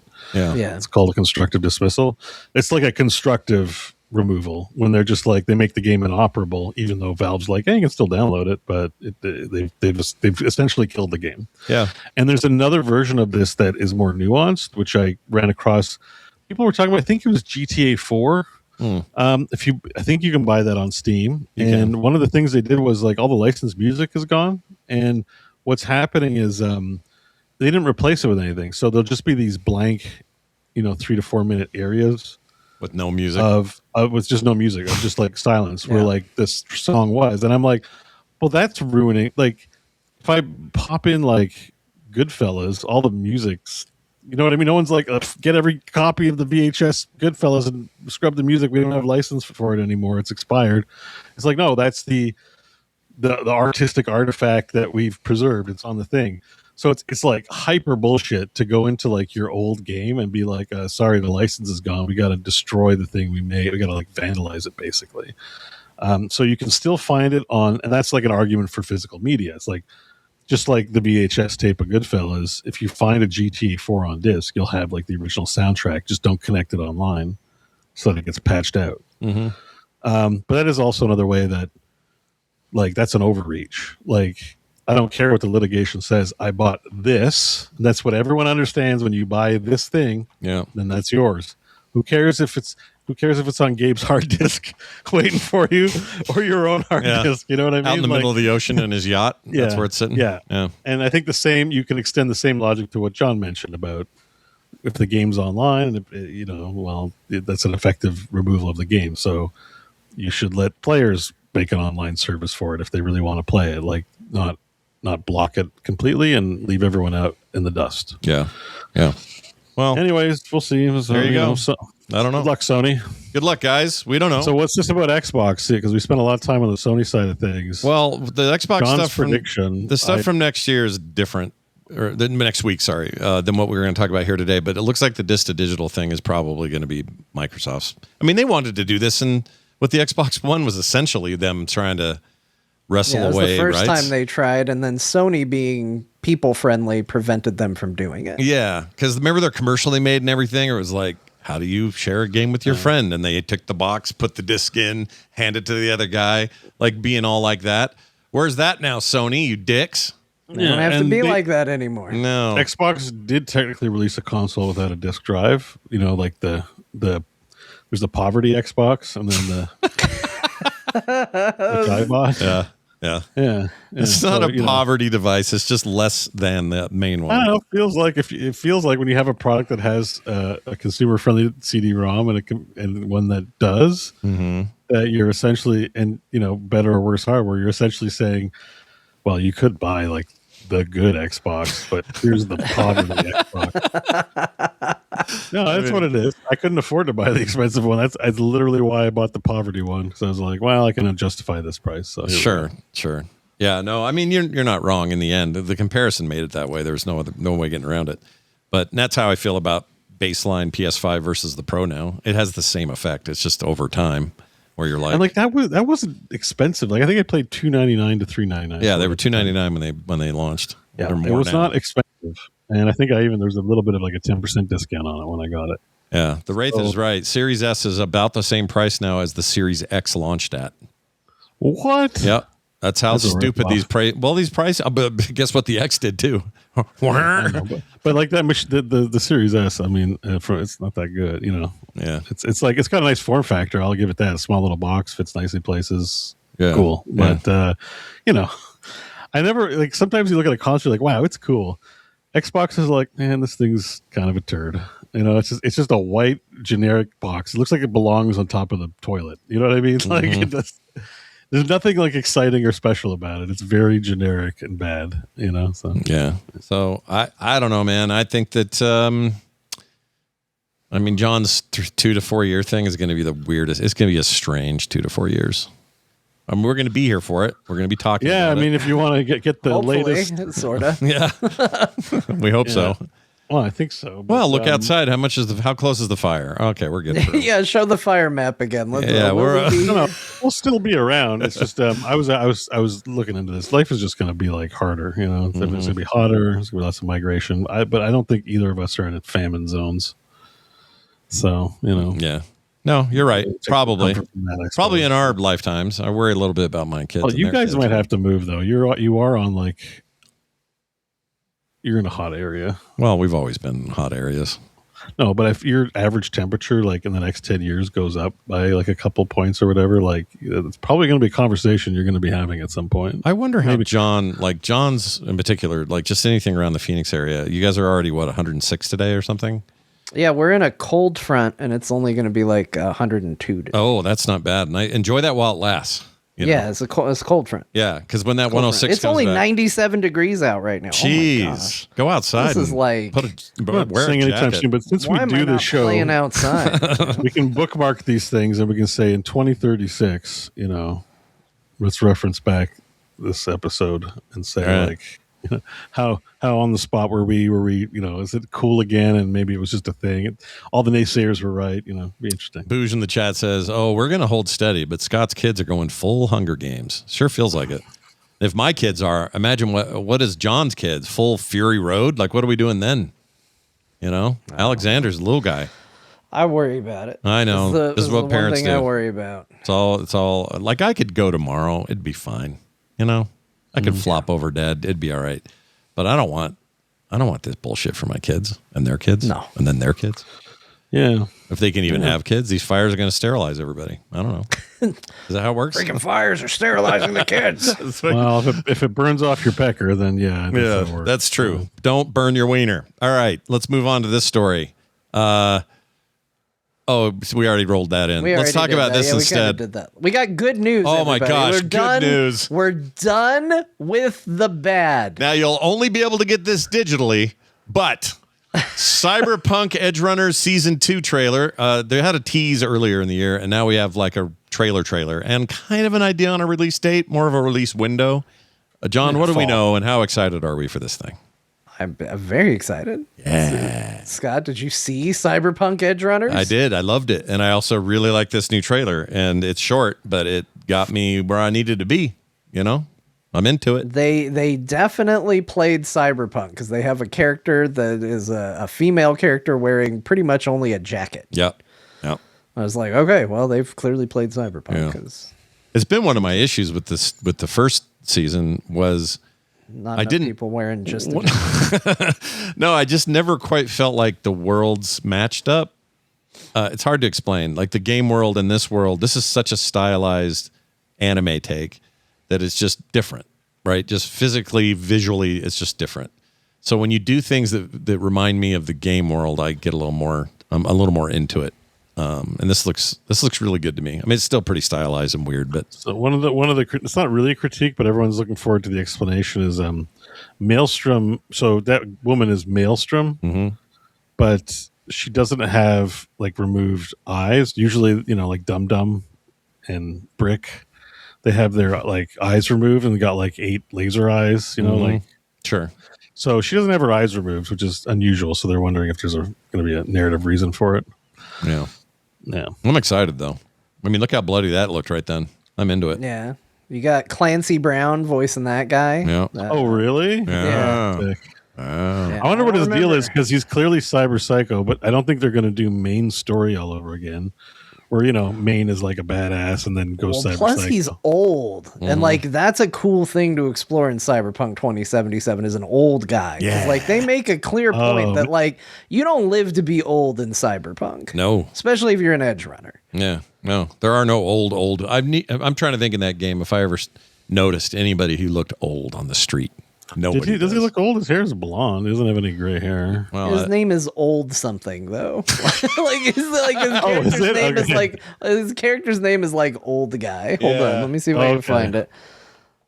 Well, it's Cyberpunk. He dyed his hair. It's like he might be 41 and just be like crazy old in that. Like, I feel like in the Cyberpunk universe, the anime trope of like, oh, you're 32, you're super old, actually applies. Yeah. Well, I guess for being in your 40s and a runner, right? Like, if you're just a generic human without any upgrades, you probably live a while. Like, those people are around because you become one of them in one of the endings, and it's meant to be like, this sucks. Yeah. So, as a cyberware guy, you're probably right. 41 probably is very old.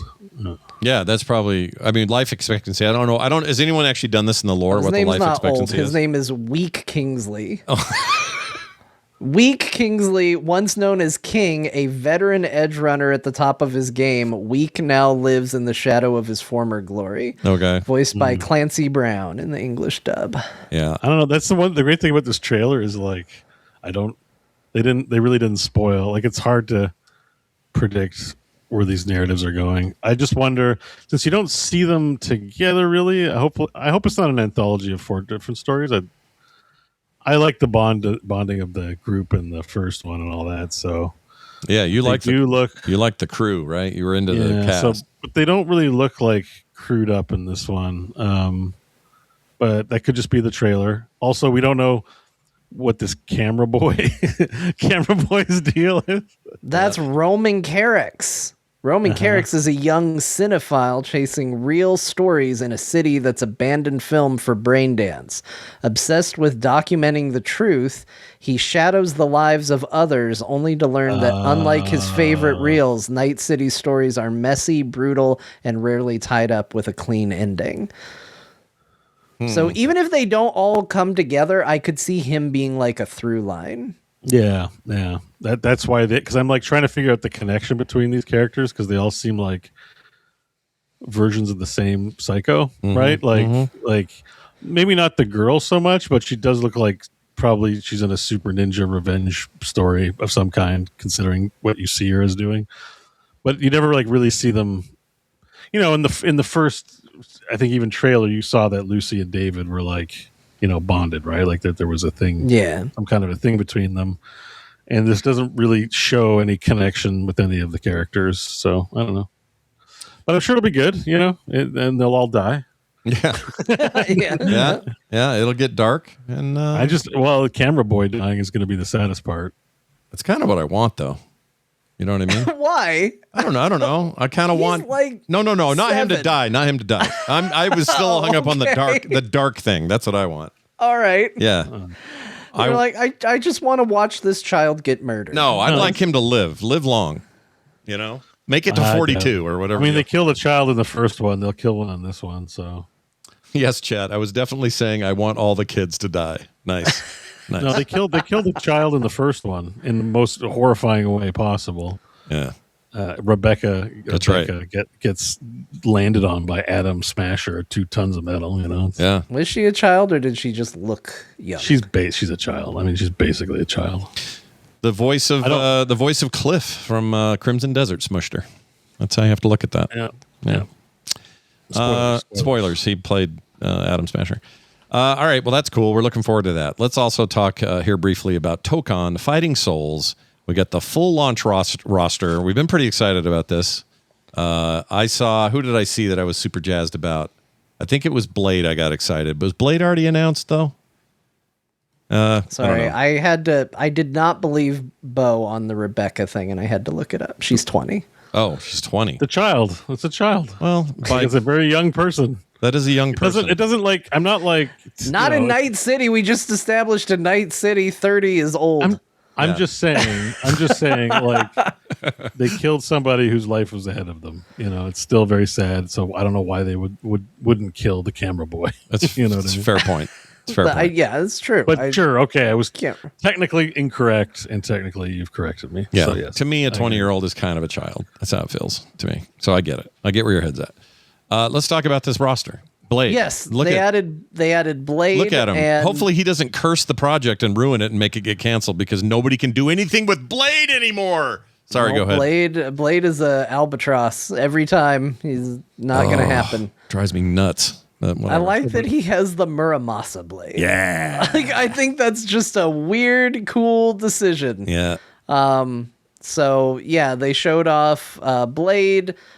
Had Loki already been announced? No, I think Loki's Loki felt new to me, and so was Deadpool. So they announced 3 new characters. So they announced Blade, Loki, and Deadpool. And it's Nolan North Deadpool. Oh, too. He's good. He's a good snarky boy. I like him.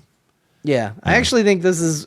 We haven't seen much of it, but this is my favorite performance of him because he's a good Deadpool. But I've always felt it was a bit much. It tends to be how I feel about Deadpool in general. It's like, well, it's a bit much. It's really hard to write for. But I think it's toned perfectly with this. And there's a lot of fun fighting game Easter eggs. Like in the footage you were showing, he just came out and did Toasty while he was doing a combo. So I like that sort of stuff. Yeah. The really team like showing names, off his paint.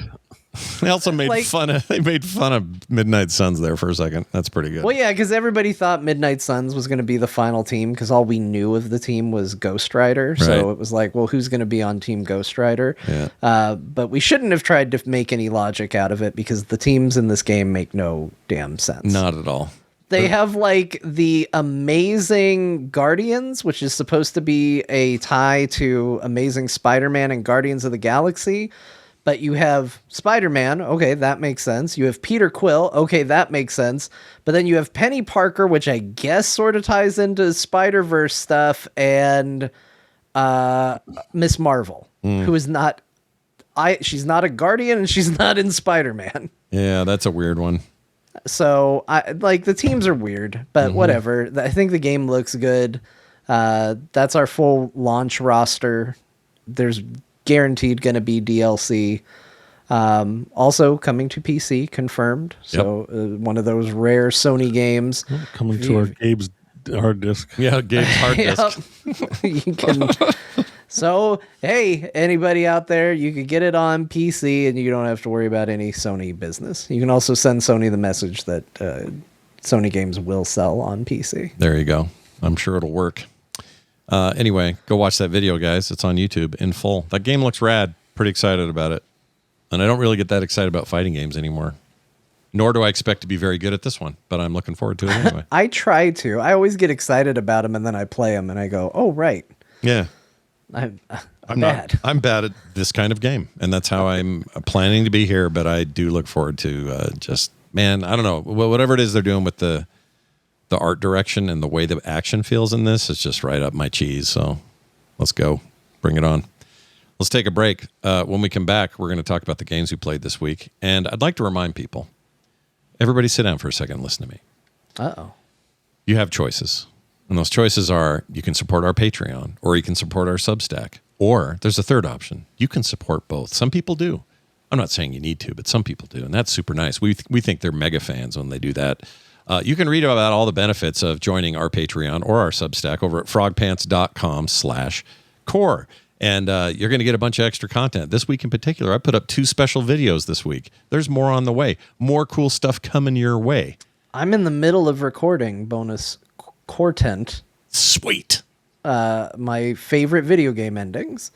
Oh, but nice. I lost like half of it halfway through it and had to start over. Oh, no. And so it's going a little slower than I thought. It was going to be done last weekend. Now it'll probably maybe be done this weekend. Well, I believe in you, and I know it's going to work out. And how do I know that? Because our supporters deserve it. If you want no commercials ever, if you want pre-show content every week, plus all these extras we just mentioned, art in the mail from me if you do the right level, be like this dude named Jared's Jeep.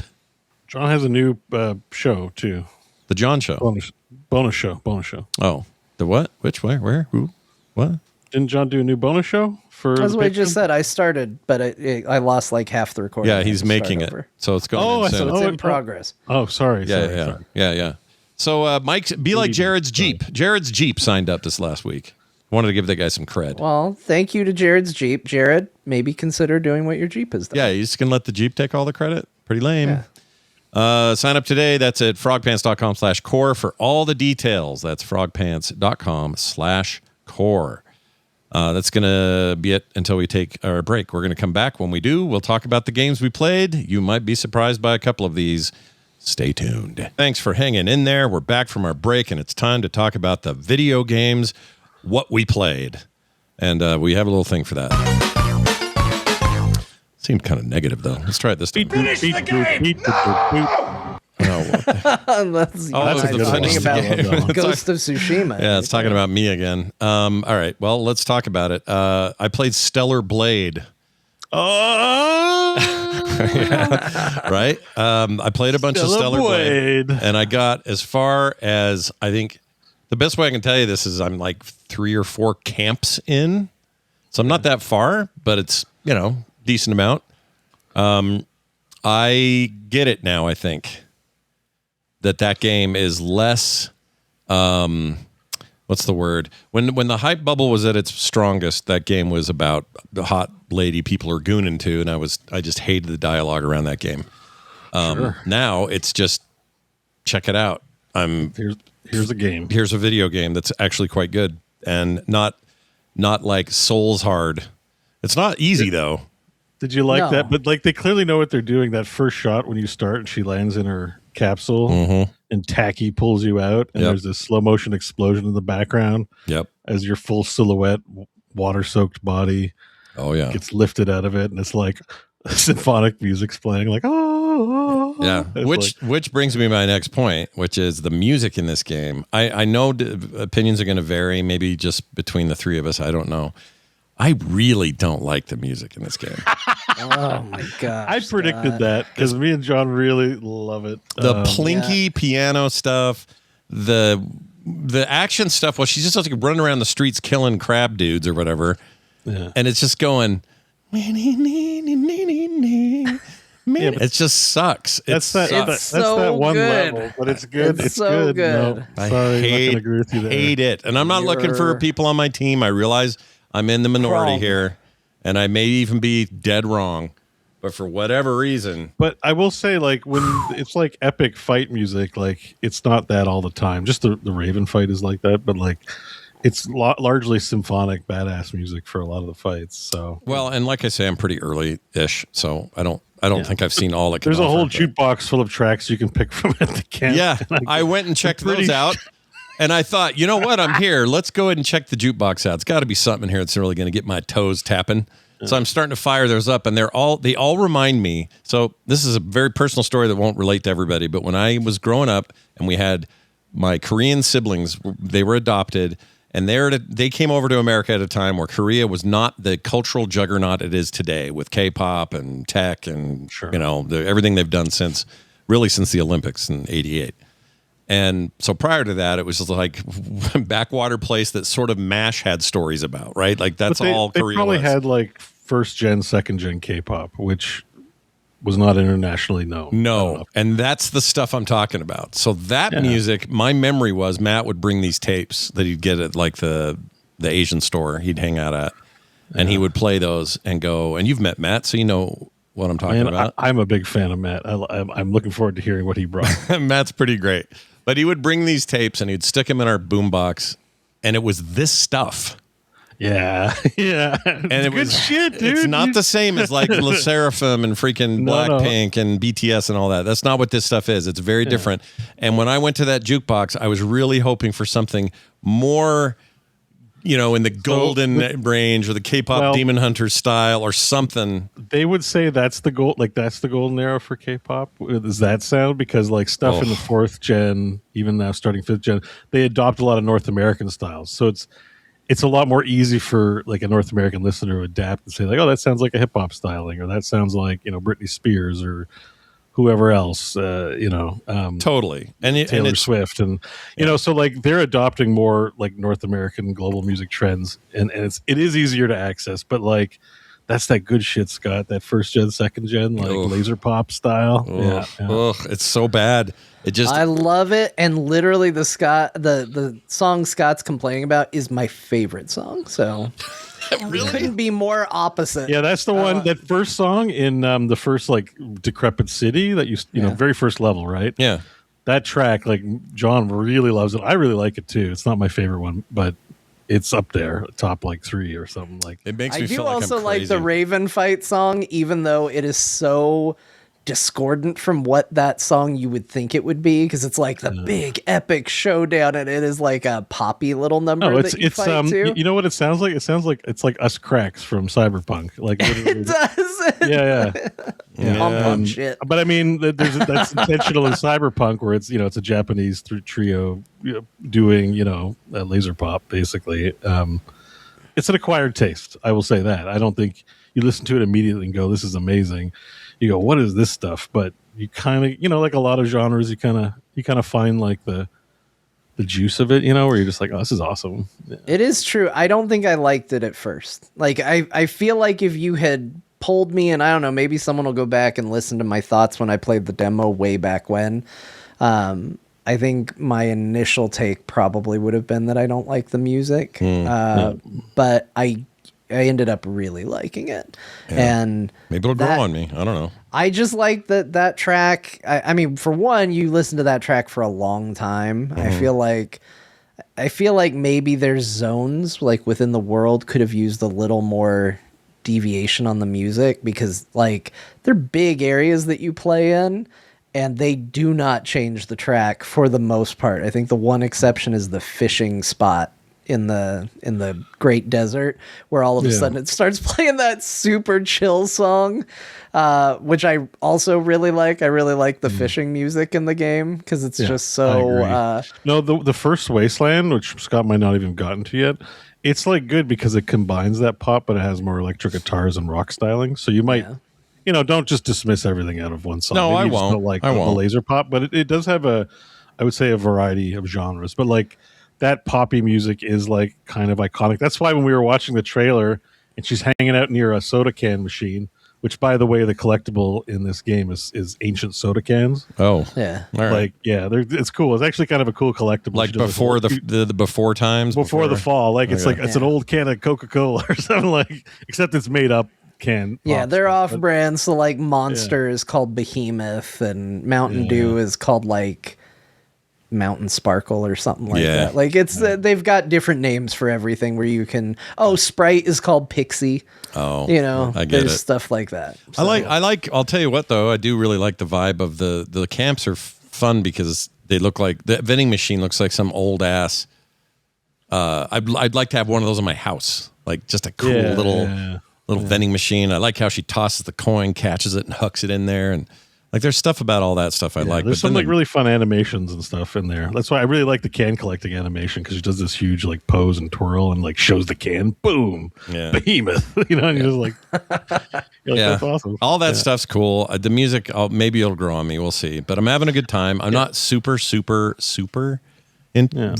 Have you started trying to parry? Because like those early monsters are pretty easy. Like they telegraph. So like I took that as a sign to be like, oh, take my time and just practice. Like that is how I'm taking it. Yeah, because the game does a lot. It's not like Elden Ring, which is like, oh, welcome to the game. Prepare to have your butthole turned inside out by like the first thing you see. Welcome to the Perry video game. Exactly. Yeah. But this game's kind of like, okay, well, here's some easier monsters, and here's some monsters you don't even have to parry, like, but you kind of can just like learn. And even the bosses like are, especially the early ones, you don't have to parry, but like there is like, I think, a self-learning thing where it's like you should try and like just learn, and like as you play more and more you get better and better at it. So I do like the bong. I do like that. It's got a good bong. They really let good, you know. Yeah. I like that. That's the other thing is I really like the sound work in the game, generally speaking. I actually think the voice acting's fine for the English dub. I assume are there other dubs? I don't know. It's an upper limit of fine. It doesn't go beyond no, in my opinion. But for a video game about what it's about, it's good. That stuff's good. It's just that music.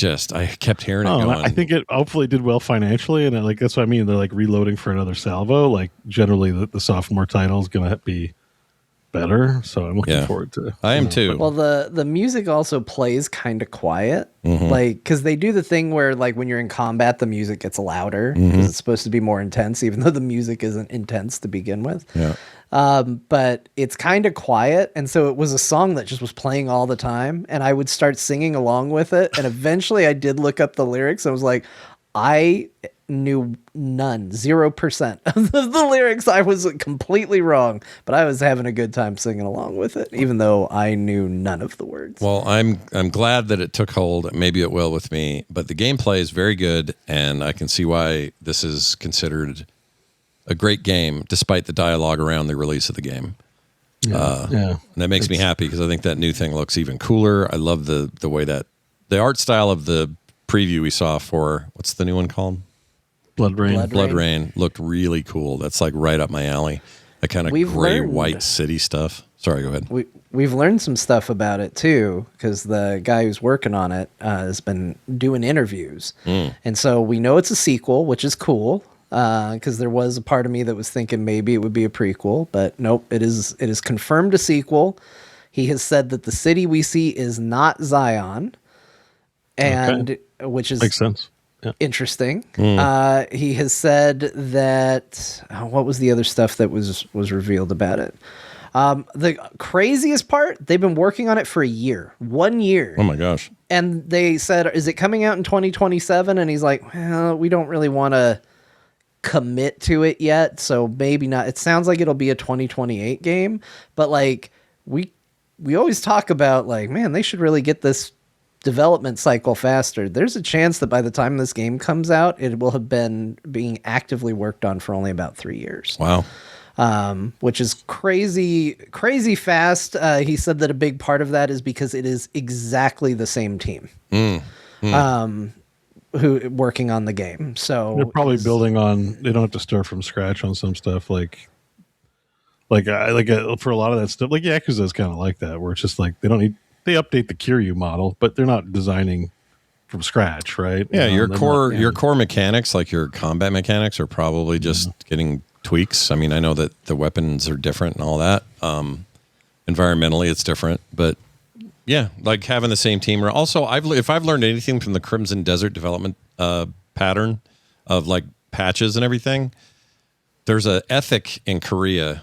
I hope it doesn't turn into these people are essentially working like slaves all night, but they seem to be just freaking on it, man. Like patches all the time going, we heard you like literally Tuesday about this feature. It's in the game now. Enjoy. Like they're just bam, bam, bam, bam. Yeah, that's why I can't start Crimson Desert. Every time I'm like, I need to wait till they cool off a bit because it seems like the game's still in active development. Yeah, in a lot of ways it is. It's not like broken, but it's they add things all the time. And I think that's the nature of Crimson Desert, though. It's a kitchen sink game, so they're like, you forgot this or you forgot that, I want to wait till everything, including the sink, is in. And Chad says asset reuse, but I don't think this is an asset flip. What I've seen visually of the new thing, and all we have is that one trailer, but that's vastly different looking than the desert browns and whatever. That was the other thing I wanted to say that he confirmed, which was good news for Scott, so I don't know why this was the one that I forgot.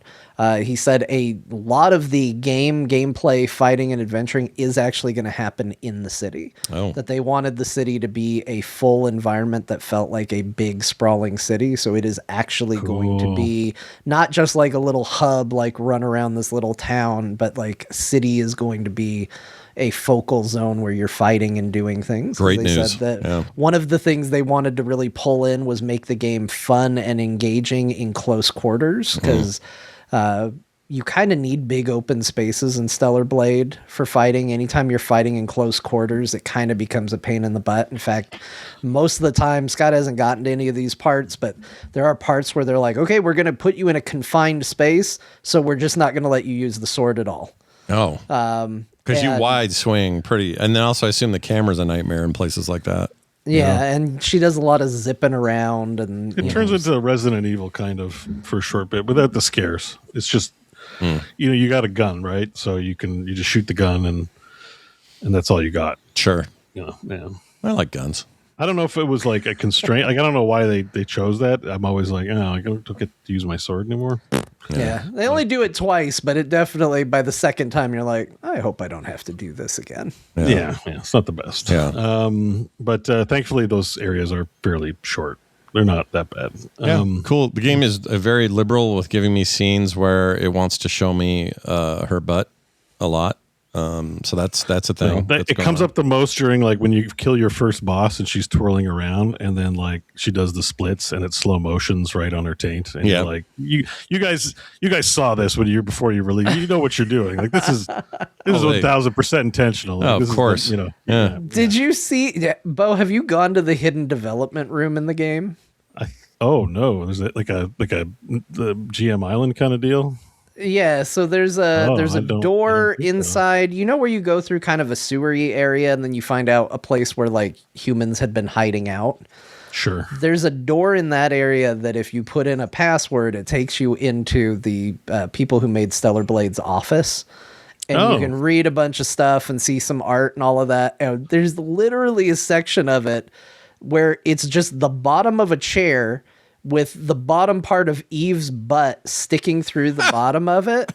And the description says something to the effect of like different outfits on Eve actually do change her body proportions.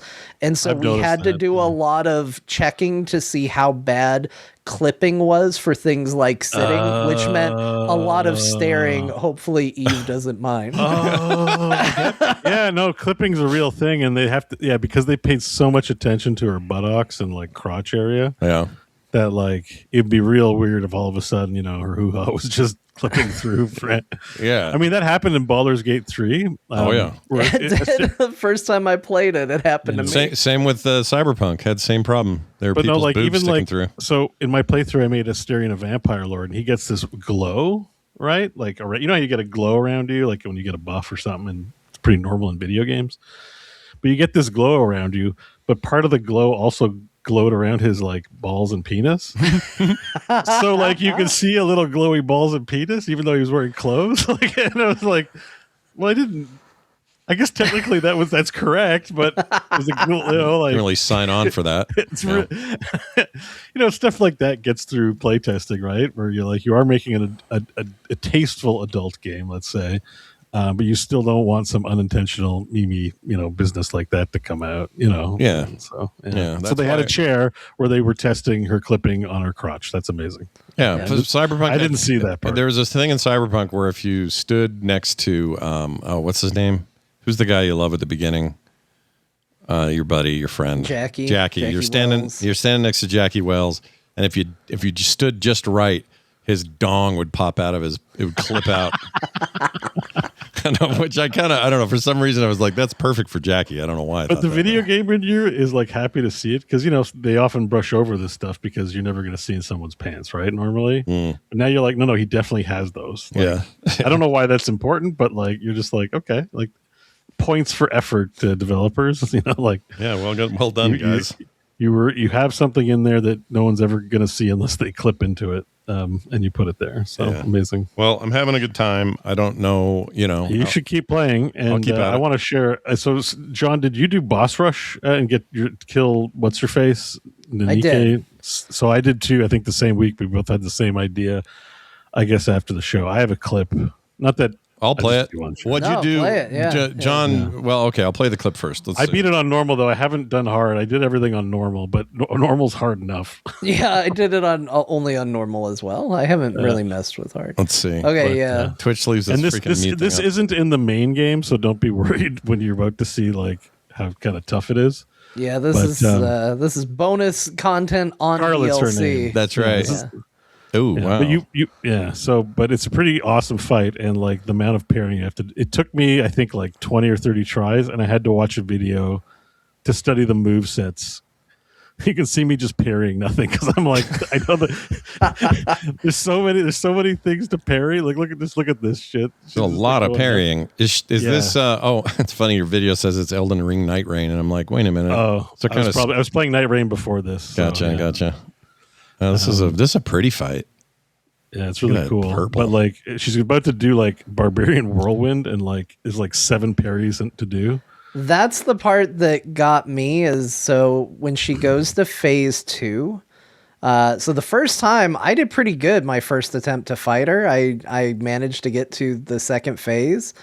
And I was like, sweet, I'm doing great. So I tried phase 2, and phase 2 starts with several attacks that if you do not block, I think it has to be some number of them. I don't think it has to be perfect, but if you don't block it right, it's just an instant kill. She just kills you right. Oh, that's right. Yeah. That was the I didn't know at the end. Like I kept dying, like auto killed. It felt like at the end, like no matter what happened. And it's, each combat attempt is like 5 to 10 minutes of like your palms, like getting wore out from parrying 1,000 times. And it's like, and I got to do this like bullshit like thing perfectly at the end. But when the thing I had the hard time with was she incorporates new attacks into a pattern she does before, and they were ranged attacks, and you have to dodge them, not parry them. And you have to be quick. Like everything about this is like a lot of stuff in the game's fairly well telegraphed, but not her stuff. Like you kind of got to know right away what to do. Just be one of those tricky games with GeForce Now, Oh yeah, I would not play this on GeForce Now. Yeah, I actually looked it up to see if this has tighter timing than Clair Obscur. It feels harder to me, but apparently, at least according to what I looked at, Clair Obscur is still tighter on its timings. But this, I have a spinal edition that you unlock in the game that actually makes the timing windows bigger, and I was like, okay, this feels tight in the way that I like it. More like Clair Obscur, but apparently even the default one is slower than Clair Obscur. So what makes it easier is like I've compared the two is like if you mistime your parry in Clair Obscur, you're kind of boned. Like you're gonna get hit. Yeah. This one is very forgiving. Like you'll see me click it. Like even when she doesn't hit, I can like just do a little parry, and the recovery window to your next parry is like nothing. So if I like parry early, I'm not punished with sorry you failed at your parry. It's like I still got a shot. So you can kind of parry 2 or 3 times and get away with it. But if you mistime it, you mistime it. It's not so easy that you still won't be punished, but you've got like a shot at recovery if you went too early. And you have shielding in this game. So if you just hold that button and block and you have shield, like that's, if you look on the UI on the screen, that's the bottommost thing, SH. Yep. If you have shield, it will reduce your damage. Like you'll take shield damage instead of health damage. Although it doesn't last very long, but that still also is a forgiving mechanic in the sense that like, if it happens, you're not, you're kind of okay, right? Like you get away with a few. It only really comes in when the fights have like intense parrying. Like look at all the parrying in this one. Like, I think there are 8 different attacks, and I think one went through, hit the shield, and I still missed the last one and took a chunk of damage. It's so hard. And like you see how slower like health is going down because like it just your opportunities to strike back are so far and few between. But we're getting towards the end where you have to do the mandatory like input. There's a mandatory must die, but the fight is awesome, but it is hard as shit. It takes study. Like this is definitely not something where you're like, I tried it 3 or 4 times. It's almost done. So I wouldn't skip ahead because it's a 6-hour VOD. You guys judge me for making her the short ponytail version, and I got rid of that. No, I do the short ponytail. There are like 70 outfits in there and like 20 or 30 haircuts. Like I change it all the time. So I'm like, oh, it's time. I'm going to this place. I better wear an appropriate outfit. Okay, here comes the final input right after this, I think. I thought there were 70 outfits in this game. And then I found out that not only when you do New Game Plus, do all the world outfits become a second version. Oh boy. But when you do New Game Plus for a second time, they become a third, sometimes not just color variant, completely different outfit again. Oh Lord.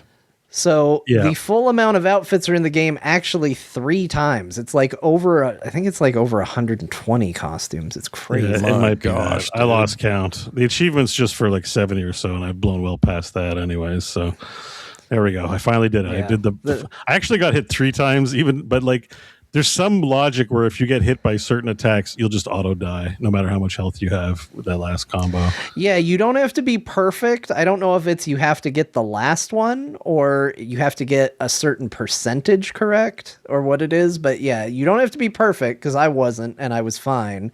But it is a tricky battle. It's a super fun fight though. She looks like she's wearing a Breathe Right strip with those glasses on. It does kind of look. Not to mention this crazy hat that the opponent is wearing. But let's go. You see, get look at that hat for beating her. Yeah, you get that hat. out. You get the hat and the outfit no way. for beating her. Yeah. All right. Yeah. So John, this week was all about you getting that much further, or you didn't start a whole new run, did you? I have darn near finished my new game plus run of it now. I could kind of finish it whenever I wanted at the moment.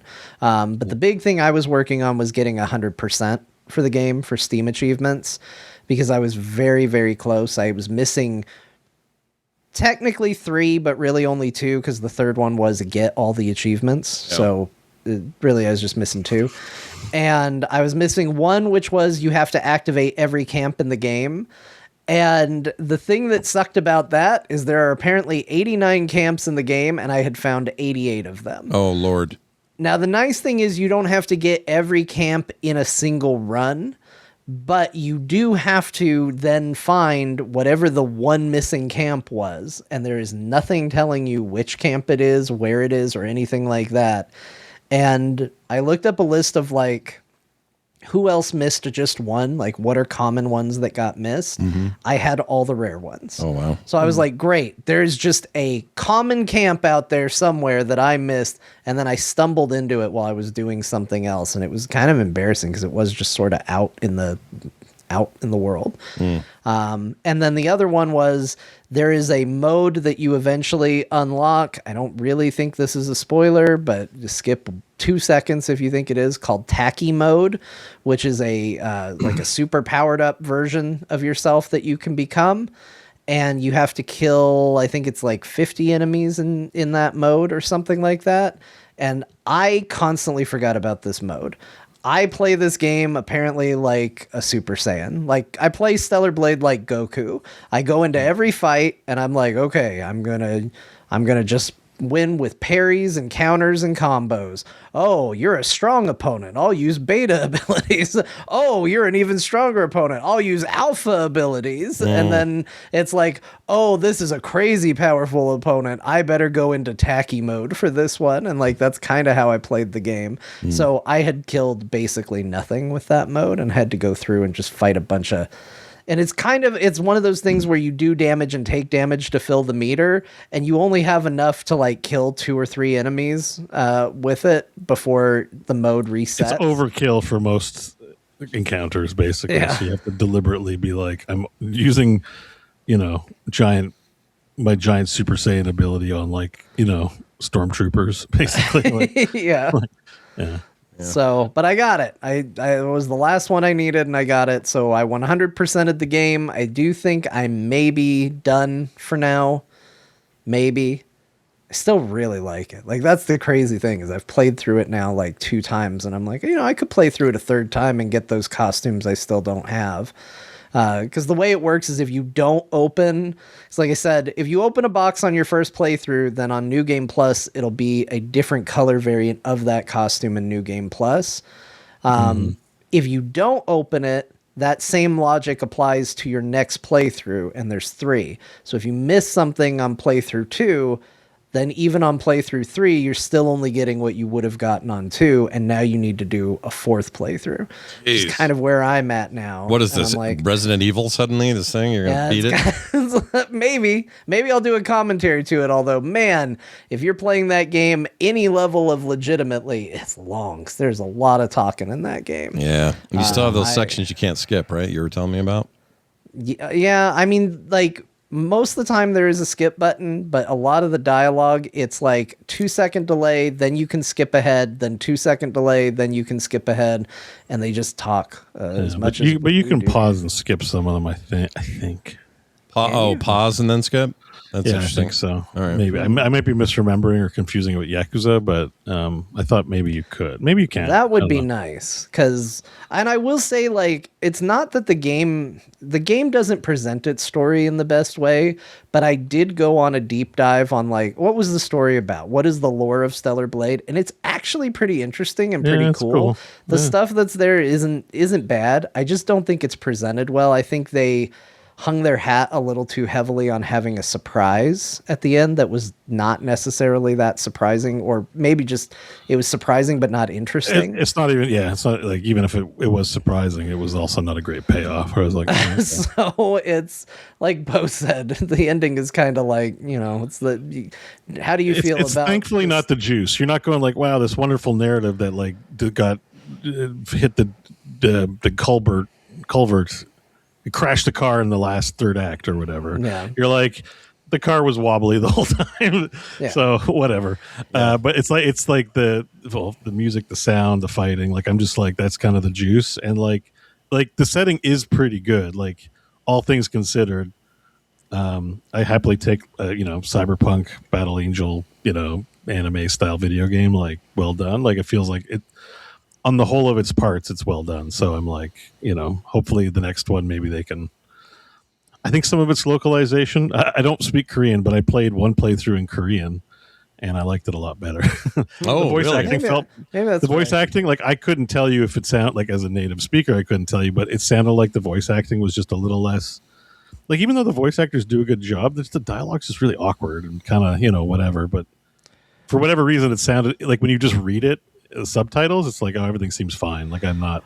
There's some weird stuff. I think the one that I always laugh at is there's a part where you've just gotten back from the area Scott's in, like the first area, and he's like, yeah, Adam, the guy who's with you, is like, maybe we can take a look around, and Eve's like, oh, we got to go to this place, and he's like, always working, classic Eve. And it's like, you've known her for a day, dude. Yeah. You can't say classic about anybody you've known for a day. You don't know enough about them. Like, what are you talking about? To me, that strikes me as maybe a localization skill issue, where it's like, if it were one of us doing the localization, we would never entertain that. If someone suggested, me like, that makes no sense. They've known each other one day. We can write something better. We can give this a better line. Sure. So to me, that's someone doing the translation that was like maybe English is not their first language or something like that, or because that's clearly that's a very good example, John. Yeah. Focus on the gameplay, focus on the music, and then go look up a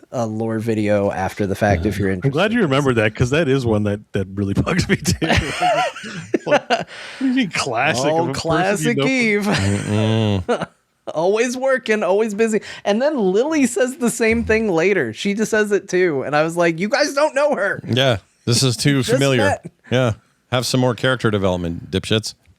Well, anyway, I'll keep at it. We'll see how that goes. I also played a bunch more Moonlighter 2. I didn't expect to do this week, but for whatever reason, that game now in its patch cycle as an early access game has really hit a stride.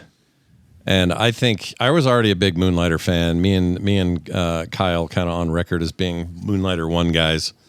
And Moonlighter 2 at first was like, oh, they're adding a bunch of Hades-style combat and upgrade systems to the combat. That's kind of interesting. And the store kind of feels like it used to. So we'll see how this goes. It's just gotten polished lately, and those systems are feeling very refined to me. The combat is actually shaping up to be my favorite thing. And that was my least favorite thing in the first game, was doing the combat. My favorite thing was going back to the store and, earning a bunch of stuff and spending that stuff and improving how much I sold and all of that. These things are all getting better and better the more I play it. And I think at this stage, Moonlighter 2 is shaping up to be something pretty special. That's awesome. Yeah. I think it's one I'm going to check out for sure once it actually comes out. Yeah. It will be, if I had to guess, maybe they say now. I don't think they've said this year, but it's feeling so tight that I wouldn't be surprised if this year got a 1.0. It's currently even verified on Steam Deck, which is rare for an early access game. Performs really well on there. I've been playing mostly on desktop though, and it's just the other thing I was impressed by, I finally started fighting in biomes that weren't the starter ones, and it's really varied, like crazy differences between the biomes. It's not just reskins or different colors or whatever. It's like whole new places to go and stuff. And the way my town is opening up, there's now these collectible creatures that give you boons while you're doing your store. I've unlocked most of the weapon types. Now I'm just unlocking better versions of those. I really like the monk weapons. The fist weapons are really fun. challenging fights, lots of like decision making, like, oh, do I have enough stuff to go back now? Should I cut this run short and go sell everything, or do I risk it with this boss fight? And if I lose it all, it's going to really suck. But if I get it, oh man, the loot I'm going to have when I go back to the store is going to be amazing. Like you're always fighting with yourself on that, which is a huge part of the first game too. I would say this: if the loop of go out and fight Hades style for loot, and then come back and sell it at your shop for also a selling section of the game, if that loop sounds like too wildly different, I don't know how I can help those people, because it is very weird. It's just a weird combo of ideas, but for me it works. It seems like a single player extraction kinda RPG. Yeah. I didn't think of it that way. You're kind of right. Yeah. Yeah, but like the loot like has RPG value in the sense that you're also role playing it being a shop owner, selling treasures. So puts it like in a unique space. But if you're to like maybe make some analogs, that's what I'm hearing is like it's Hades, like an ARPG with a controller. Yeah. But you also have to extract, and you have to make decisions about, I'm going to lose all the stuff I got if I face this big thing. But man, if I kill that big boss. Yeah. It's always this balance of that. And they let you go back with some stuff, but you lose some of your stuff. Can you leave any time, or do you have to hit like an exit node of something? You can leave any time. Well, I shouldn't say that because I'm not totally sure, because I never have had to leave early. But I'm pretty sure you can leave a run, like the branching path run, anytime. It's just you're only going to get so much bonus for how far into the run you got. Like, you really want to try to beat these bosses if you can. But if you're out of health and no vials of health left, it's like, crap, I'm going to die, so it's not worth it. So going back is smart. So sometimes like games like this make you leave at like key points where like you're not leaving until you fight a boss or something like that. Right. And there's not the case here. Some of this is gated by that. Like, I'm not going to get to the next cool story moment or unlock the next whatever, branch of stuff or the next biome unless I beat this boss. So there's some of that, but you're still kind of have a lot of choice to make about where and when I want to go back and sell. And selling isn't just as simple as put them on the table and sell them. You have different recipes for different tables, and those tables will sell rarer items for more, or you'll get better tips on this kind of table.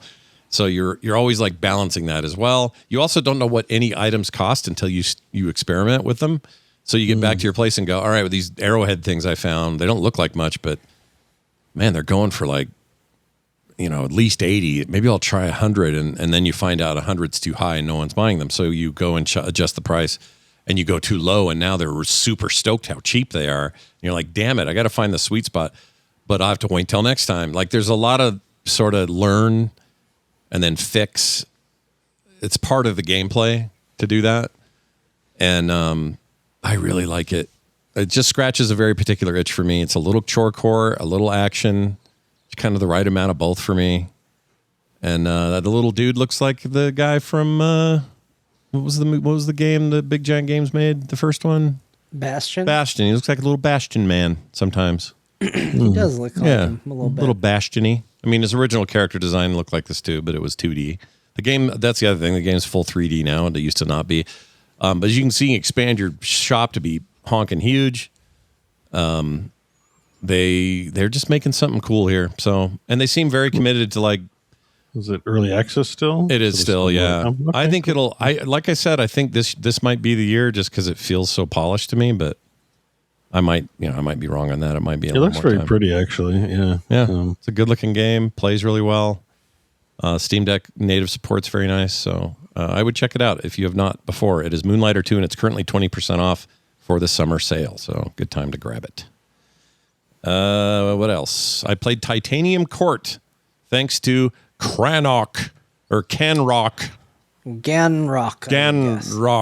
Which also a thank you from me as well, because this was also a gift to me, although I didn't play it. So I'm throwing my thank you in here, and I'm excited to hear Scott's thoughts. You are in for a wild time. So this is a strange game. It is done with like that old CGI, I don't mean computer graphics. I mean like pre-VG, or CGA is what I meant to say. It's like CGA color scheme. You've seen a lot of games like this lately. It's kind of like the hotness at the moment for indie. They're going from kind of a retro look. Anyway, if it looks like a match 3 game, it is. But it's a lot more than that. And I won't even try to tell you what this story is. I don't know. Like the story's the weirdest thing I've ever seen. Basically, I'm being treated as the queen of some empire called the Titanian Court. Well, it's about time. Yeah, I know. They needed leadership, right? And this game says, here you go. You're the queen. I guess you're the queen. And I say, sure. And then it's a mix of like, there's old ideas in here. So when you're doing the match 3, it's like castles and land and grass, and you're trying to eliminate the enemies in that phase. But then other weird things happen, like a telephone rings. I was like, why is there a telephone in this strange history or whatever? Let me skip ahead so I can see stuff that isn't just story here. Here's an example of some match 3 gameplay in the tutorial section. You might say, okay, pretty straightforward. Match those rocks, match the trees, the water, whatever. Somewhere on that grid, where is it? Oh, down here's your little, your village. It becomes a castle later. Let's see if I can skip ahead to that. There's weird shit. Look, there's balloons, animals. Balloon animals. These are your helpers. This lady over here is like your science expert. They tell this weird story as you go. During the phase of the match 3, you're trying to get as few of these castles with their little bad guys on them. These pink guys are bad. The blue is you. That's your castle. And if you're not smart about this phase, maybe get a little bit of water moat around you or whatever. When this phase changes, these castles are not going to have access to come fight you. Well, before that phase, you spend your resources you've been gathering from matching 3 of things or more. But water, food, logs, or wood. This is stone or ore. You spend that on little army guys, like a little range guy with arrows, and a lot of guys like a thug dude, and I don't know, just various kind of units, and they'll change throughout the game. And then when that phase starts, it's like an auto battler. And the screen changes so that your little dudes all swarm that you made in the last phase. They swarm out of your castle and attack adjacent castles. And if there's water, they won't be able to cross it unless they are airborne. There are some that are. If you have stones, they'll go slower over the stone squares because that's a tough terrain. But when they meet up with these red castles, these pink castles, or those pink castles come to you, you battle it out in real time. And you have hit points. And if you've been smart about what you built for your auto battling part of the game, then you'll come out okay, and you'll have outfought these guys. It's a roguelike, so eventually you're going to die, and then you're going to start over, but you're going to have some new ideas and some new capabilities and whatever. Game is very good about feeding you all this stuff and helping you understand it. I still don't know what the story is. It feels like somebody got really stoned one night, and that's fine. I'm into it, whatever. But just a trippy, weird ass game. I'm going to tell you that I like it, kind of like it a lot. But I can't help when I play it to think this isn't going to be for everybody. There are going to be people who go, "What am I doing?" But I had so much fun with it that I think it's a big recommend from me. It's just like really what they've done here. If you strip away all the weird, they've basically just taken 4 game types and mushed them together, and it kind of works somehow. So on the one hand, it's a match 3. And then on another hand, it's a strategic planning game. And then on another hand, it's auto battler at the end. And then rinse and repeat with a bunch of really weird story intermissions in between. You trying to solve a mystery, running around your castle. It's weird. Just a weird one. This is probably the weirdest game of the year that I've played. Interesting. Yep. And I like it. So check it out. It's called Titanium Court and is available now on Steam. Plays on Steam Deck as well. Totally controller ready if you want it to be. Thank you again to Ganrock for that. I think I finally got that right. Ganrock. Aside from that, I played more Sea of Stars. Loving that game. That's good. Yeah, so good. People noticed that you said you were going to beat it. I'm going to beat it. I'm beating that game. And I made big progress already. I think I'm not close, but I'm going to beat it. It's a big game, but I will get there.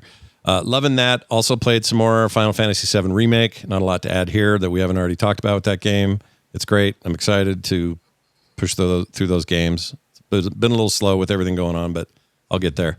And then some thank yous. Thank you to Dr. Tolbert for a copy of 33 Immortals, which is this really weird roguelike where you and 32 other real people get in and fight bad guys and clear maps and have a giant boss fight at the end and try to win.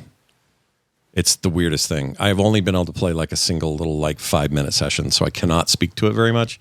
It's just weird. Like they drop you in, again, kind of Hades style. You got a sword or whatever class you picked, and now there's just dudes everywhere, and they've all got little names above them like an MMO. And you all run around in this 2D mode, and you kill stuff and mine stuff and collect stuff. That's all I know so far. But it's called 33 Immortals and is on Steam now, and I'll play more as I get down the road here. Then also another thanks to Grecken, who gave me Supermarket Simulator. Finally. I know, right? It went on sale. I'd been hearing good things about this for a while from the core folks out in our listening audience. And they were like, it just gets the fundamentals right. Like, it's kind of ugly and it's nothing special to look at or listen to, but it's really good at the fundamental things you need a core game to do. And it just kind of is intuitive and repeatable, and you just like it. And so I've been listening to that for like the last year, my daughter included. She was like really raving about it. So he gave me that during the sale. Big thanks to him. And I played enough to know that he's right. The fundamentals, well, I don't know if he said it, but the fundamentals are strong. And it seems like a really good one of these. I'm still in my Dinkwater little starter store selling cereal and some flour and hardly anything else. But I'm swiping credit cards. I'm taking cash. I'm building, I bought this crate thing that they told me to buy. I'm gonna buy some new shelves for some frozen goods. Going to get a bigger building, going to get some employees. I know where this is going. It's going to be fun. So, huge thanks to him for Supermarket Simulator. And that's it.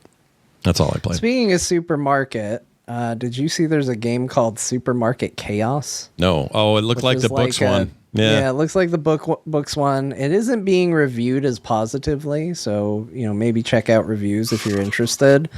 But it definitely falls into that pile of shit, put it where it goes genre of game that is maybe the new hotness. It looks like a tornado ripped through a grocery store, and you got to go clean it up, basically. Yep. Kind of what that looks like.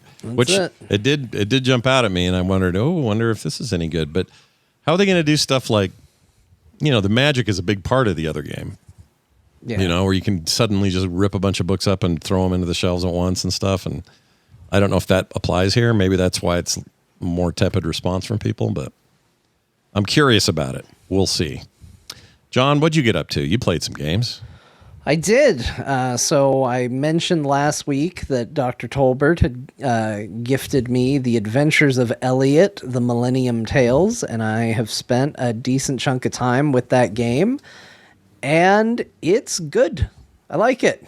It feels like a blending of genres in a lot of ways. Like, it's got the 2D, 3D kind of thing that you have with like Octopath Traveler. But it controls and plays a little more like Zelda, A Link to the Past, where you're running around, or maybe even Secret of Mana. I've heard some people compare it to, where you're running around, you're attacking directly. It's not really a turn-based fare of, having your party do things. Like, you're kind of doing your own thing. And interestingly enough, it takes a while to unlock it, but it actually does have a co-op mode, not where someone can really be their own character doing their own thing, but you do get a little fairy companion that a second player can control and have impact within the battle directly. So I am thinking of playing that mode with my son, although it seems like it has a lot of ways for you to put some expectations on what that second player does. I don't know if I'm ready to give him the keys to that. So I don't know. I'm not sure having a 5-year-old be in charge of when I can boost run is something that sounds great necessarily, but it is kind of cool because you can control the fairy by yourself with the right thumbstick, and you can do things like pick up items, you can smack into enemies and the fairy will do a light little attack. You can tap left button to apply a magical effect on and off and decide what that is. It's pretty neat. Storyline wise, it's okay. Some of the writing is a little simple, and there are times where I enjoy that, and there are times where it kind of reeks of, the kind of stuff that makes you cringe in anime. Like, early on, before the fairy, you do have a voice in your head, and the character's cool. I like the character just fine, but in order to make it feel like this character's on the adventure with you, they have the character comment on a lot of stuff. And sometimes that's fine, and it feels like banter, we're just chatting, like you kill an enemy and like, oh, you did a good job. That feels very reassuring and nice. But there was one where I was just like, what are we doing? I walked up to his treasure chest, pressed A, so I'm in the treasure chest opening animation, and she goes, is that a treasure chest? Oh, shit. Yeah, no shit, lady. We're opening it. What are you doing? Like, the honeymoon is over, everybody. I hate dialogue like that. Like, I don't know what it is. It just drives me crazy when they do stuff like, could this be a treasure chest? Yeah, the thing that I'm opening with treasure in it, it is. Surprise. Yeah. I don't mean to shock you. I know you've been in a castle your whole life, but yeah, this is what we call a treasure chest. Yeah. You can tell because it looks like a fucking treasure chest.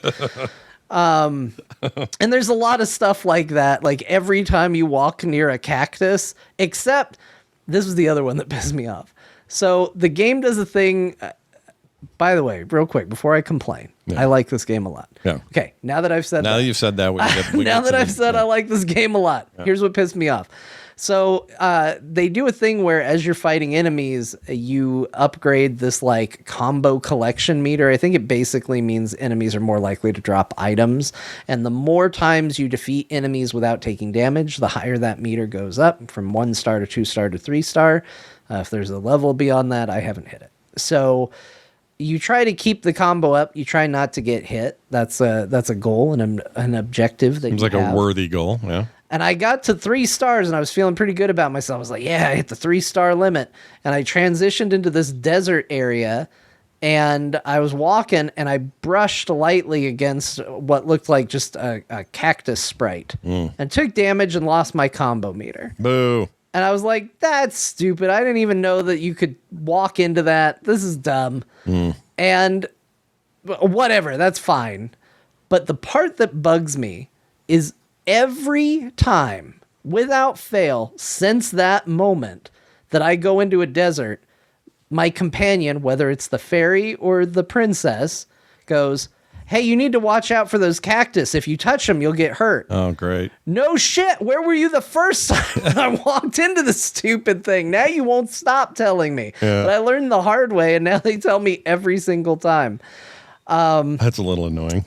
Sometimes you run into writing like that. That's just a little, and that would be probably my one criticism is some of the performance is a little on the anime side. So depends on where your tolerance is going to be for that. Could this be a chest? That sort of thing. Yeah. But it's delivered earnestly. The performances themselves are pretty good. It is a little interesting on the storyline because for the first bit of this game, it felt like one of the most like saccharine, sweet, idealistic fantasy worlds I'd ever seen. Because it's like, oh, this is Elliot, and he's an adventurer, and he takes care of orphans, and they love him, and he's such a good guy. And look at the king, and the king loves people. The king loves everybody, and he just wants everybody to thrive. And he's got a daughter who's using magic to keep monsters out of the kingdom. And isn't she a heroic person? And we're all safe thanks to her. Although monsters are a problem, we should learn to do something about that. But everyone you meet is nice. Nobody's complaining. Everybody loves everybody. Yeah. And then the inciting incident is one of the king's advisors. He's not a peasant. He's not a commoner. He's not downtrodden. He works for the king. Is like, I gotta fix this world. I need more power so I can fix this world. Yeah. I'm like, this is the best fantasy world I've been in years. And your first reaction is, I gotta burn it all down. I hate this world so much. I gotta fix it. Wow. And they do an okay job. Like, there are things you can point at and be like, well, yeah, they constantly are saying, like, if the princess stops doing her magical shield, monsters would get into the town and it would be a battle we lose. And there are elements there, but it's presented initially so nice and sweetly that it's a little hard to buy into the conceit of there's a guy who literally wants to go back in time and change history because he hates the world so much. But it's a RPG, sprite-based RPG with time travel. It is definitely reminding me a little bit of a game I like. So I do like that sort of stuff. It's not quite reaching the heights of, say, Chrono Trigger, which is lofty heights. Not all games need to be compared to it, but it definitely has a loving vibes. I would be surprised if they were like, Chrono what? Like, I think there's definitely some elements of that because the main conceit does involve time travel to some degree, is a factor. The environments look really nice, and I don't know why I thought this was. I thought it was turn-based when I first heard about it because of the style, because it looks like Octopath Traveler a little bit.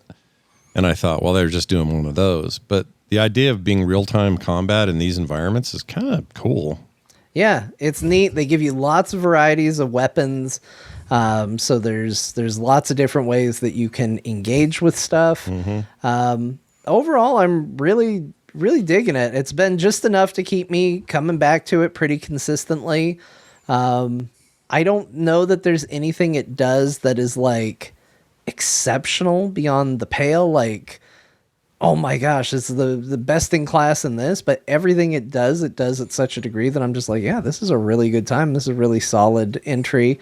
There's some silly name things. I've mentioned that the main character being called Elliot is, for some reason, just hits me weird, but I got used to it. Okay. What I'm not used to is that the name of the world, the continent, is Philadelphia. Philadelphia. The frick? Wait, like Philadelphia, but Philadelphia. Philadelphia. I don't like it. Lord. Don't like it at all. And I think it's funny every time I hear it or read it.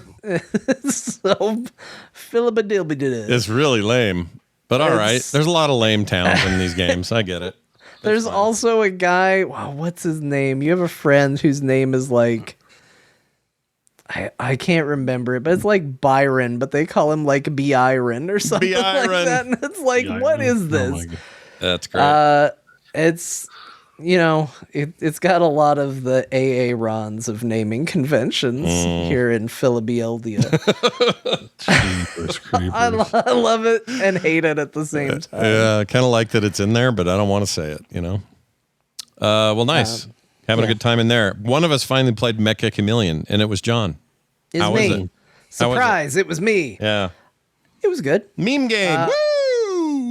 Look, I think this is a meme game that maybe has a little more sauce than some of the other meme games that I've played. Yeah. But it's definitely going to be better with friends because so far all I have played is going into random lobbies, which this is a good game for that. A lot of meme games are not good at all playing with other randos. Yeah. Like, this is a game where you will have an experience playing with other people. Did I go into my very first lobby and have the first thing that came through my headphones, someone screaming the N-word? Yep, that happened. Sure. That is exactly what happened before I hit the button that mutes it. Does it do approximate audio or approximation audio? No, whatever it because is? it doesn't need any of that. Okay. It's super fun, but again, your experience is going to be varied because, like I said, the first lobby I went into, people are going to be people. I'm not going to hold the game accountable for the way people behave in literally every video game and shouldn't. Yeah. But once I got into the game, it's like, all right, go draw. Well, one of the things you can set when you're setting your match making is how long somebody has to draw to hide their character. So for those who don't know, the premise behind Meccha Chameleon is you either start as a hunter or a hider. And if you are a hider, you go and you find a spot, you select a pose, and then you kind of get like a little MS Paint thing to paint your guy to try and hide in the world. And then the hunters come in and look for you. And if they find you, they shoot you. And there are different modes. Some are infection, where then you become a hunter and you have to find the others. There's some where you're just out. But that's the basic premise of the game. If you're hiding, you paint yourself to stay hidden. And if you're hunting, you go looking for If you've ever people. played Prop Hunt or any of those mods, that's Yeah. what this is. It's just a little more, fleshed out, I would say, this game. So I went to hide, and I'm like, it took me a minute to find a place because I had never played these maps before. And all right, pick my pose. And I realized that they have only given 1 minute for hiding and painting. And that's 1 minute to run wherever you're going to be, climb if you're going to climb up somewhere, pose, and paint. And that's not enough time for what I want to do, because I want to paint proper. I don't want to just like put myself under a couch, paint myself all black, and go, I hope they don't look under the couch. John is an artist, man. You gotta. I want to do something good and interesting, and I need more than 1 minute. It's not enough time. So after playing a set, like, I got found immediately because I did not have time to put anything together. I was just learning the paint controls. So I did another round, and sure enough, they didn't change the time. Like, that's all they're going to give you. I was like, all right, I'm out of here. So then I went into a different lobby. This lobby, I was a hunter the first time, and I noticed that I sat in the hunter lobby waiting for the chameleons to hide for about 3 minutes. They were giving people 3 minutes to paint, which I think is a primo amount of time. That sounds pretty good. Yeah. Like, to me, that felt like the sweet spot. And I was like, great. So I did my hunting round. I found, I think, like 2 people, felt pretty good about it. I was like, yes, I'm ready. Maybe next time I'll be hiding. This will be good. So this game has a lot of modded stages. Like, there's a lot of mod stages. And when somebody picks a mod stage, you get a little prompt that just says, hey, they're doing a map that's a mod. Press this button. It'll take you to the Steam page to subscribe, which downloads it, and then you'll be good to go. So I do it. And the stage I go into is a completely black room with a bunch of what the hider model looks like, doing basically like a T-pose. And so the only hiding you can do is either paint yourself all black and try and stand on a wall, the ceiling, or the floor, or stay white and T-pose. So it was the least fun map that I have ever seen. Like, if you want to paint and you want to do something creative, 0 options for that. Yeah, lame. Had a terrible time. Tried to pose as a shadow. I was like, well, at least that's interesting. I'll try and make myself look like a shadow. Yeah, didn't work. Was not fun. So we go to the next one. It's like, oh, you got to download this level too. And people were complaining. Like, the chat was full of like, this is the stupidest level. And the guy's like, sorry, I just thought it looked fun. I had to try it. People are like, you suck at picking levels. And usually I disagree with dissent. It's like, come on, give the guy a break. Give him a minute. Like, no, you suck at picking levels. You should have looked at this and known that this was not the point of it. So yeah, I hear into this the happens next- a lot, by the way. People just they don't know what they're running in the map rotation, and it can get really bad in there. we get into the next one, and it's another downloaded level, and I download it, and it's an art gallery in almost complete darkness. So once again, it's just paint yourself as dark as possible and pick a corner to hide in. I was like, none of these are fun levels. You have downloaded nothing but levels that strip the fun out of this game. And so once again, everybody was like, this is stupid. You're terrible at picking. Everybody's just complaining at the guy who's running the server. And I went ahead and was like, all right, I'll try one more. And then I got done, and I got to the next, and it's like, do you want to download level? I was like, no, this guy does suck. This guy is a bad person. I'm getting out of his lobby. So I got out of his lobby, and Jeez. so bad experiences across the board. I was like, I'm taking a break. I did come back, and I started to have fairly more normal experiences in a couple other games I played, though still it's a bit of a dice roll. It's like, did they give you enough time to draw, or, how did things go? Like, you just don't know what you're getting. So you avoid all that by playing with friends, where you can talk about it, where you can pick settings, where you can laugh about what you're hiding and have a good time. That counters a lot of this stuff. The randomness that is going into server lobbies. The core game experience is good. Yeah. It's fun. Yeah. But your mileage is going to vary depending on the server that you get into. Yeah, it sounds like what will probably rise out of this will be obviously friend groups who know what they're doing. That seems like the best way to play. That's how my kids are all playing, and they love it. Or you'll have some really well curated servers where they're doing a great rotation for randos. Otherwise, like, what's the point? You're just going to get caught in that web you were in that game. But it's cool, though. It seems cool. It seems like, it's all over my feeds. Like every 5 seconds, I'm getting a TikTok or a short or something with people playing this game and laughing their heads off. So it seems like lots of opportunity for fun in there. Yeah, they're doing lots of cool updates for the game. Just between the first time I played and the second, they added the ability to change your body type. Because before you were always like just the little tiny tube man. Or now you can go flush it on a wall, right? Because you're square or whatever. You could be a square person. You can be bigger if you want to be sized up a little bit. Mm-hmm. You can do a thing where you clone your body, but you can't paint both bodies. So like there's an element of gaming it. So you can really get away from having a predictable shape, which is one of the easiest ways to find people is like, oh, I see the pattern. That's a person. You can clone yourself and position yourself as if there are two of you, but the fault with that is that now you're a bigger target and you can only paint whatever your active body is. So whatever you cloned from, you have to be happy with how it looks because you can't paint it anymore. Right. So, but it lets you make really complicated shapes. So sometimes you'll see pictures or videos of somebody and they look crazy. They don't look like a human being at all. And it's because they've done the ability where they can clone themselves and gotten a shape that looks nothing like a human. Mm-hmm. And so there's some neat things you can do in there, especially if you're given the time to do it. That's the biggest hurdle. And it's not like the hunters should be bored. Like I get you don't want them just sitting in there forever, but while you're waiting to go hunt for the people, you get to draw on yourself to give yourself a little costume as a hunter, which is fun.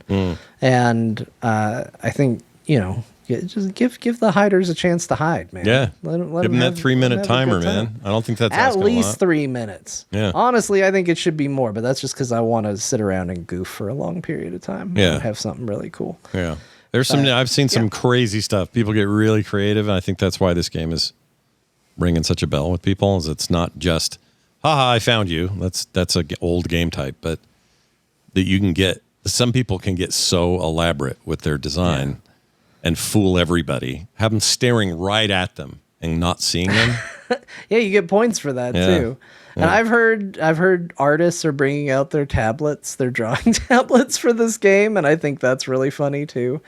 That we're getting to that point where it's like, no, I got to do this right. I got to do this their Wacomms and stuff. Yeah, break out the Wacom so we can really get in, fine detail it with these rudimentary painting tools. Yeah, I could see that. It's fun. Yeah, so that's cool. Yeah, I want to play. Meccha Chameleon. I still haven't. They're always playing it down here. There's like a hype bubble problem with me, as you know. Yes, we'll see. You're like, oh, the kids like it too much. Must be terrible. Must be getting them addicted to smack or something. These kids and their smack addictions. Too much meme. That's right. Smack. Hooked on the meme. You guys beat Astro Bot. That's exciting. I mean, you don't really beat Astro Bot, right? You got to collect everything after or whatever. Yeah, that's what we're doing. We finished the game, beat the boss. Now we're going around collecting all the stuff, which mostly means me, because most of the stuff that unlocks at the end is the really challenging levels. My son just keeps going through levels we've already completed, but he's gotten really good. Like, he can beat one of the bosses pretty much all by himself now, and that's impressive. And so he's getting good. He's real proud of himself about it. But my favorite was we did find the Cloud from Final Fantasy VII bot, which is a fun one, because when you find him in the lobby, if you punch him a bunch of times, he will fill up his limit break meter and then do Omni Slash to you if you hit him too many times. So that's a nice detail. Stuff like that is really cool, and it's just a good time. So probably not going to keep bringing Astro Bot up, although I would imagine you could assume this is going to be on my list for a while, because we wake up and he just comes out and he's like, Dad, can we play a little Astro? He He removes the bot. He's from even the game shortened it. Oh, yeah, man. he's like, I just want to play a little Astro. I'm like, when you shorten it, it sounds like you're talking about a drug, and that concerns Dad. Yeah, just a little bit. Give me a little of that Astro, Dad. I need it. He's the good stuff. Hook it up to my veins. But he's loving it. He thinks it's good. Although he is now kind of like asking about. He'll see other video games. He'll be like, "Is that like Astro Bot?" Oh, so now he's got. we- That's a big stage for a kid when all games need to feel a little. He needs to find the thread, right? He's found a genre that he's into, and now he's got to see it and everything, or else he's not going to play it. I have the Ratchet and Clank game for PS5. Speaking Great of physical media, that's one of the ones I have. The only reason I'm a little hesitant to show it to him is the part he still struggles with is the camera control while pressing buttons. And Astro Bot doesn't require it that much because even a lot of stuff where you would aim with the thumbstick, because Astro Bot is a celebration of all things the PlayStation controller, you can use the gyro to aim it. And so he's gotten really good at using that for aiming instead of the thumbstick because he can't reach all the buttons at the same time. But I'm worried that like when we go to something like Ratchet and Clank and all of a sudden he's got to use that thumbstick to aim, he's going to be like, this is impossible. they are asking my little hands to do far more than they are capable Do you foresee of. a future, just to throw it back to our news story, that where the only way to truly see Sony's hardware origins and physical media origins was to play Astro Bot and see all these old devices and discs, you know? yeah, probably. Kind of a fun idea. Yeah. He calls them ships because there's a stage where all the other bots fly in on old Sony hardware. Nice. And so they're all made out to look like spaceships. And so he sees it and I go, oh, look, it's a PlayStation. He sees it and he goes, Dad, look, it's that ship. Yeah. Like, But that yeah, does that's channel that a ship. sort of thing as a kid. 'Cause everything looked like a spaceship. Yeah. It was pretty easy to imagine like a cockpit where like maybe a glass piece of interest was or something on like just about anything, right? That like shaped that way. So Yeah. I haven't played Astro Bot, but it feels like the way you describe it, it channels that Oh, for sure. that energy, you know? Yeah, It's like, yeah. Yeah, definitely. I highly recommend it. People out there, if you play, you should play Astro Bot. It's good. It's All right. very, very good. Are you gonna say that it was? Wait, what year did it get Game of the Year? And we were all something else we really liked didn't get it. Oh, It was the year before BG3, I think, right? Yeah. Or It after, would be- after, it would be, Sven, year after. It was It was the year after. It was the JRPG the It was Persona. 2024's Game of the Year. Yeah, the Persona game maker What was game. What was it? 2025. Oh, Metro Refantasia. Ret- That's the one I gave it to. Well, that's what I'm saying is that I think that was the Metaphor year it got beat by Astro Bot. Yeah, I think. yeah. Yeah. I mean, for me, I would still. We had this conversation in our Discord. Like for that year, for that time and place, like Metaphor meant a lot to me. That kind of doesn't anymore now. We don't need to get into all the reasons for it, but there was something. Well, people are going to be able to see through this pretty easily. It's not going to be veiled very well. There's something about 2024 having a story about choosing the right leadership for a world. that was I don't know what you're talking about. Weird. that was exceptionally resonant back at the time that maybe feels a little bitter at this point. Yeah. Yeah.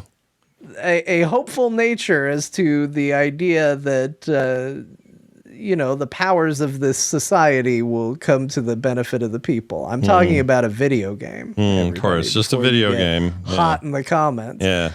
So I probably wouldn't give it to Metaphor now. Like It let you down because it didn't. What happened in that game did not happen in real life. You're But saying? within the context of not even that. It's not a case of like, I didn't get my way, so it's bad. Like, that's not necessarily what I mean.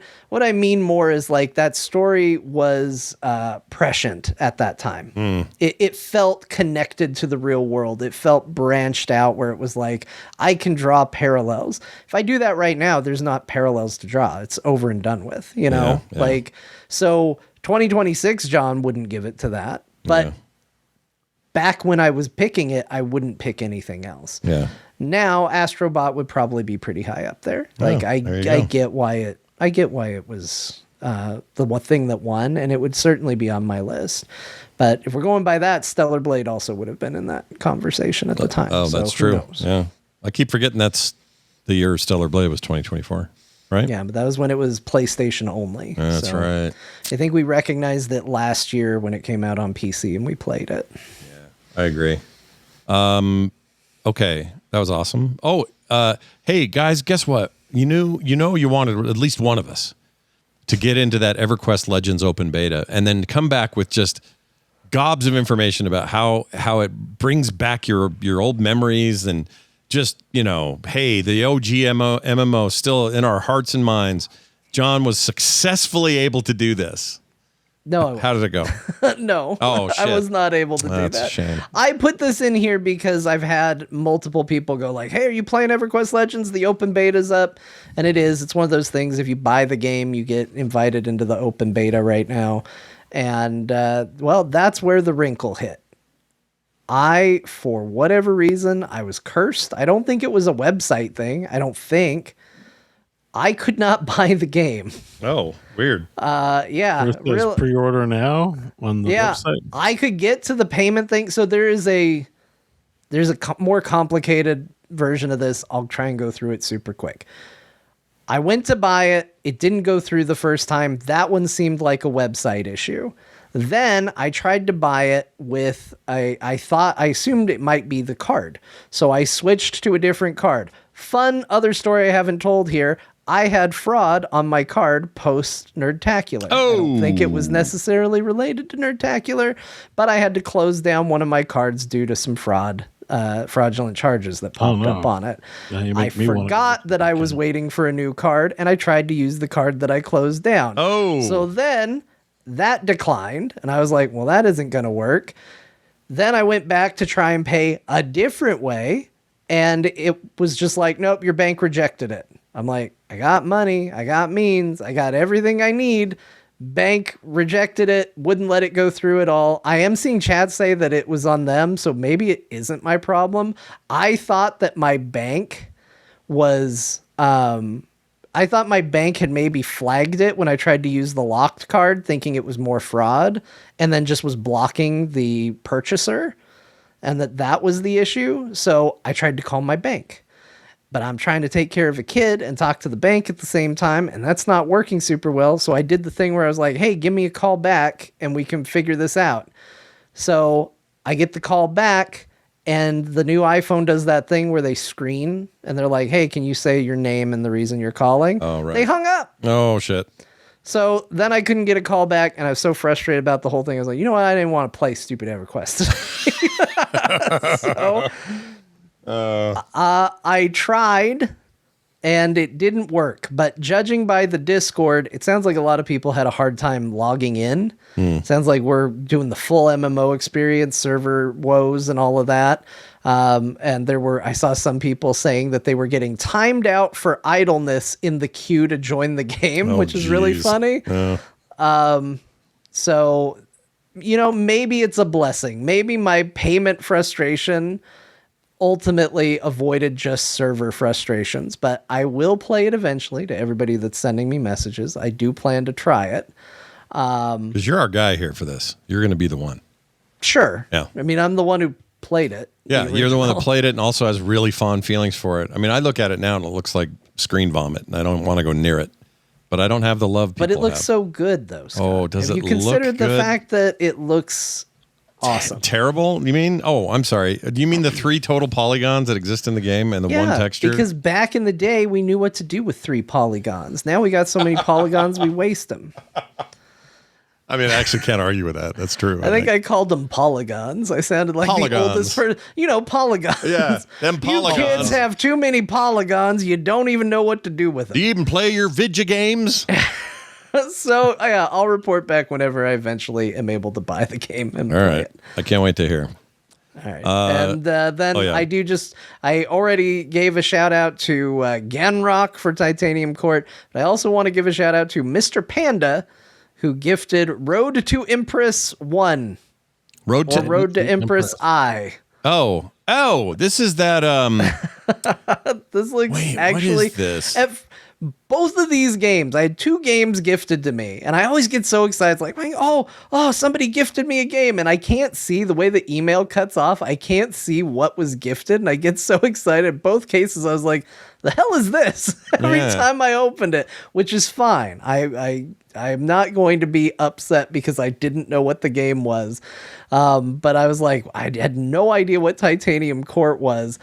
This one is like an FMV, like K drama, J drama. They call it C drama. Oh, Chinese, yeah. C drama FMV game, and I'm honestly kind of super excited to play it now. After I went in and looked at it, I was like, oh my gosh, could this be awesome? Because it kind of looks like it could be awesome. It might be. It's got overwhelmingly positive reviews. Like people like it. Kind of intrigued. Titanium Court. Oh, No. the Road to Empress. Oh, But also Titanium Court also has. Yes, The answer is correct both ways. Yeah. Road to Empress. Okay, yeah. Yeah. Look at this thing. It's like You got this gifted to you? FMV. Yes. I've seen this before, and I've contemplated buying it, and I went, nah. I kinda can't wait to try it. So I'll report back when I do. This one I do think I'm gonna try and play soonish just to see, because I am so curious about what this is like. You should play it on. You should stream this thing. I'd watch that do you because think I'm they never would going to care? play it. I'd watch it. I'd watch you It's play gonna it. get me in trouble. No. Twitch I mean, people. it's a visual novel with full FMV, right? There's no boobies or anything, right? I don't think so. No. That's their banned in it's China. not. It's not an adult game, but they exist. What, the boobs? No, Yes, the game's in the boobs style. exist. Oh, got it. Yeah, no. But also Chinese law specifically prohibits boobs or nudity in any other media. So I don't think I they was can thinking even. of there's one that was making all the rounds. It's not that it was a porn game, but it was a dating game. This What's it called? I can't remember. Orc No, massage. I didn't mean that. I thought it had adult content. It just feels like more and more everything is flagged on Twitch as you're not allowed to show it. She is briefly distracted. Now what? What now? Let the past stay in the past. You're fooling you're fooling yourself. I can't help you get revenge, or I can. I can't read shit. But look at her. Look at this. Look how pissed she is. I love it. So good. It looks so good. I kind of can't wait.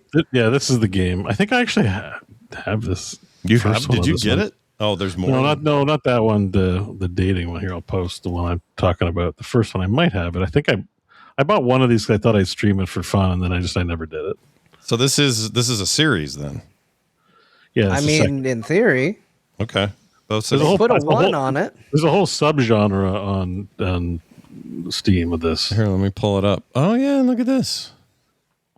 Oh well, this is like Modern Girls though. This is different. Oh, Road it's to not as Empress 2 is out.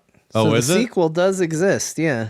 But here's another. Okay, so here's one where it's obviously set in a modern time. It's not a. Yes, basically, my understanding of the premise is your parents are away, so you have the house all to yourself, and 6 women end up coming to live with you. Wow. And that's the deal. And then it happens a second time. Are you a dude? I believe so. Wow. I mean, I haven't played it, so Is that you? Why are you challenging Bo's manhood on the show? Are you Yeah, a I know. dude? What am I thinking? But no, like back here, look, there's a man here. oh, I think there are male NPCs as well. Like it's Oh, a story, God, it's I a visual lost it. novel. Okay. So these are big. Look at that one. Overwhelmingly positive. Uh, All right. John, new genre calling. Who dis? Let us know how this goes, will you? Yeah, I'll let you know. You're our EverQuest and Road to Empress player. 1, Yeah. maybe 2 one day. Yeah. Maybe very quickly if you like it. I don't know. Maybe I you'll don't think eat the it. games take very long, so you might be done. Yeah. You know, Dating like sim. Ooh, sensual content it has. The one that I got, Yes. or the one Bo was Both looking of them. They both say sensual, not sexual. Yeah. at? Cool. There might be some romancy stuff in it, but nothing too gross. I don't know. Well, I mean, depends on how you define gross. You know? No, that's gross. I just mean like crass or just like full on nude. Full on porn. Nude titty. Hardcore porn. Hardcore porn. All right, let's move it over to Bo, who's been playing Nightreign nonstop. What's going on in there? Yeah. Not much, except I've been playing Nightreign because that game is awesome and it has a ranked mode. And as I checked all the boxes left, there's nothing left to do but play ranked. And I could play something different, but I really want to get better at the game. I think the game has a lot of like levers or areas of expression, like learning the bosses. So the random, the ranked mode is like a random boss. So like there's a lot of random shit. You have 3 more relic slots, so you have like the ability to be more powerful and to actually like do build crafting. At the same time, the items confer more affixes, but have negative affixes as well. So like managing all that, it just engages you more and more with all the systems and builds on what's already there. And there's 5 tiers of rank. So rank 1, you can't lose points, but you gain points for wins. At rank 2, right now I get more for wins and less for losses depending how deep you go. I'm not sure if that system persists later, but trying to nail that perfect run is like this like fun mountain to climb, I guess, from a game with repeated content. Like it's just very endlessly engaging for me. So I play like every day, like since the last show. Like I play just constantly. I don't know how much, if you have any questions about that, except to say like, how healthy is the player base? You got a lot of people in there? Yeah, I usually don't wait more than 30 seconds for a match. So I think what this is like, there's a core like group of people that love this game that play it constantly because there's always matches, and so that's good. Even though like a round will take like up to an hour or if not a little more. Oh my gosh, it's surprising that there are always people in the queue to play with. So surprises me. At all hours of the day because I put in long sessions. So whether it's 2 in the afternoon or 4 in the morning, I find a game really quick. That's cool. Now the quality of the players that you play. So because this is a frustrating difficulty game, part of it is having patience for your fellow randoms. Like I feel like I'd be progressing much faster with 2 other like-minded people who are playing a lot that are really good. Yeah. To shore up, definitely like I have shortcomings. Like I still have things I'm trying to get better at. But it becomes on those small differences of like 1% to 2% in performance means the difference between death and not death. And so making the right choice is good. I think like relics are very random too. So like I like playing Recluse, but my or Duchess rather, which is the character you have on screen. But my relics, like I have better relics for the Recluse, which is the magic user. Mm-hmm. So I'm like, I'm trying to adopt strategies that are upping my win rate so I can climb because right now I've hit a challenge point. Like some bosses I'm bad at. The second map, like the underground map, I don't know my way around, so I'm very useless when that map crops up. And it's just like it's pleasant to just get better and better at these things and learn because there's stuff I'm definitely really good at, and it feels really good to like express your performance on the areas you have knowledge. It's just really catnip for me. I love this game to death. It's so good. It's like the perfect way to play Souls-like to me. Bo's 2025 game of 2026. Right? Yeah, I think it might have been a game of the year for me in one of those years. I know you were close to calling it that. If you didn't, maybe you did. It was up there anyways, but no, I'm just really deep into it now that I played Elden Ring and Stellar Blade again. It just got me back into this. But so I've been playing that a lot. Nice. So that's the main game I played most weeks. So I don't, if there's no questions, I don't know if I have much to say unless anyone wants to really get into like the actual nitty gritty of playing that game. How come Pete and Pepperoni Pete and Crofton bailed out? I'm the only person I know that would tolerate a game like this. Like John definitely plays Souls-like, but I don't know what the online component, like he hasn't bought it yet. So yeah, John would be the only one. I've played a couple of games with Garrett and Kyle, but it's just their main thing is Final Fantasy. So like they had an era where they were really excited. So we got matches, but like it was fun to play with them. Don't get me wrong, but like I'm miles out in terms of playing ranked and stuff like that. Yeah. But it'd be great to like play. Like they were obviously competent at playing the game, so if they approached it like they approached Heroes of Storm or whatever, it would definitely make the ranked mode a lot better and just be more fun because like negotiating where to go isn't pinging on a map Thankfully, if there's voice comms, I've shut them off a long time ago. I forget where they are, so I don't have to chat with randoms. But I don't know. It's to that point where I do just really like that game a lot. That I'd be looking for. You're a mega fan. Yeah, but it's it's up there for me. Like with Heroes, like I'm about as addicted to Nightreign as I would be to Heroes of the Storm. I just don't know if we had many years, like to the point where it's like, would I do a show about this game? Maybe not. Probably I don't. not. They're so like poorly communicative about their updates. But if I knew like there was another 5 years of updates and modifications to the game, like I'd be very interested in like maintaining my specialization in the game. It's just really ticks a lot of boxes for me. I really enjoy it. Nice. Well done, From Software. Yeah. Well done, B Team, who suggested an idea and they proved it and made it even better. Oh yeah, that's right. But I did try one other new game out from Stellar Blade, and that was a VR game called Star Trek Infection. Of which there is video. Was this the one that's this is a brand new horror game? Yeah, it's kind of a horror game. You play a Vulcan who can do nerve pinch, although right now I only got to do it once, and the controls are weird, so I'm not that good at it yet. I'm still in early stages, but so the game has the feel of those early era Unity engine demos, so it feels like a Unity engine demo given full reign. However, it does really, feel like they've modeled the Star Trek ship fairly well. And so you walk around. Basically, the story is cheesy. The voice acting is not the best, but it's still, you'll take it. It's at that level. You can look at some L cars shit going on there. Like tons of L cars. You got a tricorder. Tricorder is super vital for scanning and doing stuff, so it's pretty cool. I'm still getting my sea legs on how the game exactly works. Sometimes you can throw things in your backpack. Sometimes you can't. That glass thing keeps falling on the ground because you can't put it in your hoo-ha. Or your whatever. Your travel pack. We know what you mean. Yeah, sure. Yeah. Your hoo-ha. But yeah, no, it definitely feels like you're in a next generation era ship. And like, even though like things are like, not the best production value wise, it's like kind of punches above its weight. It's still pretty cool narrative experience.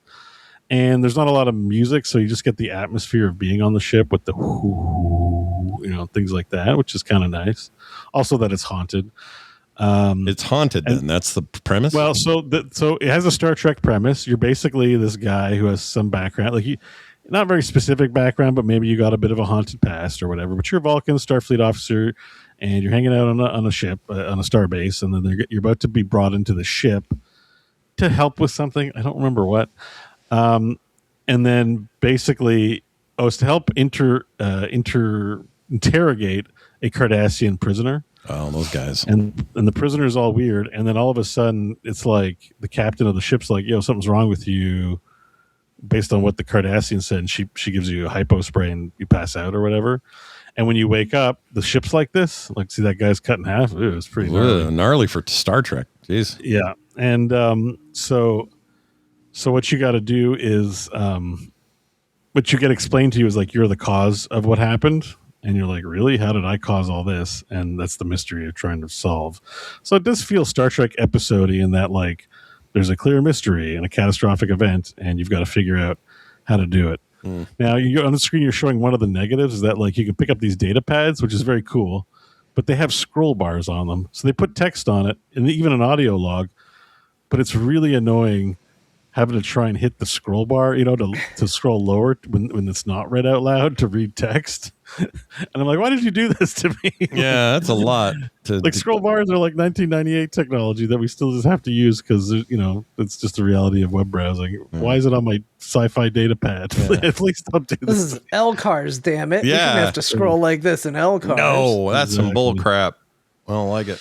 Yeah. So, I fought a grand total of like one zombie so far. So there's not going to be much in the way of action. I'm still in the early stages, probably the same, a couple hours play like Stellar Blade. So I don't know if I'll get back to it or not. Like I said, it was interesting, but it was also, my setup's a little rough right now. Like for VR where I'm sitting, I hit my hand on the screen a lot and stuff and on my table. And I couldn't get the microphone working, so there's a mic near me, and punching this thing is like a constant. If I stream it and I punch this thing, like it's annoying as shit. Yeah. But there is a microphone in the headset, but I just couldn't feed it into my PC, and normally it works. So weird. There's some troubleshooting I got to do. But the map's pretty cool. Like there's a whole Metroidvania aspect where you got to get all the different key cards to get in the different rooms, and I'm looking forward to seeing other rooms. Feels very Dead Space with it, but without so far not big horror. It's just like possessed. Possessed Starfleet. Story-wise, do you worry that because it sounds like after the hypo spray, now you're just suddenly in this infected version of the ship? Do you worry that this is just all in your head because that's a cheap trope they're going to pull, and you're not really? Probably. It's Star Trek. My expectations are pretty low. Like I said, it actually looks a little sweeter than it does in the headset. I find actually watching it now because it does feel kind of low poly in the headset. Yeah, it looks really good here, I would say. But it does look good watching it from here. But it's just it's more of a feel thing than something you can pick up visually. It's not bad. It's not terrible. Like I enjoyed it. I think I want to play it again. But how's it being received, generally speaking? From I don't know. I think that reception of VR games is tough because people are just happy to have anything competent that they'll tell you it's amazing, and you're like, I don't know. Yeah. You gotta be real about this. Looking a little mixed right now. Mixed on right now. Yeah, and I think you'll have that. It's from I guess some people have run into bugs, looks like, and it's janky. Like I said, you got to have your expectations kind of low on, because this is supposed to run native on a Quest 3. And games that run native on Quest 3, they look bad because it's basically a cell phone strapped to your face. So that's always a tough thing with VR, where it's like you want to have the latest graphics and like all collision detection, all this business, but it's got to run on a cell phone if it's got to be native to the headset only. So just games that are generally made with PC VR first in mind. That's why mods are way better than. So it's like, sometimes you can do a lot with a little if it's like stylized, right? Sure. But even like that Deadpool game, and there's like a TMNT game, they look designed for Quest 3 and they're just worse. I'm sorry. I get it. When you make the games just for the headset, they're just. It'd be very hard to make an experience like Alex, like that, Half-Life Alex. So, it wouldn't run. That's the gold standard. So you're just like, this feels like lesser, but it's Star Trek, so it's like, like Star Trek, it's got extra interest points. But I can see a world where I just don't go back to this game either. So, and that may be what happens. I don't know. Actually, there's a few others I still have to try. Now that I'm back on the VR wagon, Scott. Nice. Does this game have a lifetime subscription that John could buy by accident? No. Okay. Oh man, I only buy lifetime subscriptions to Star Trek games. Yeah, only that. It's only Star Trek stuff, and it's only lifetimes. Forget any other. I got a couple more. I picked up Ghost Town and Into the Black. I want to check those out. And as part of my, I have to get caught up in Thanking People like over the past month because we were so busy with Nerdtacular. I didn't. You guys already mentioned a few of them for games that got me, but one of them was the Midnight Walk to play in VR. So I definitely want to give the Midnight Walk a try at some point.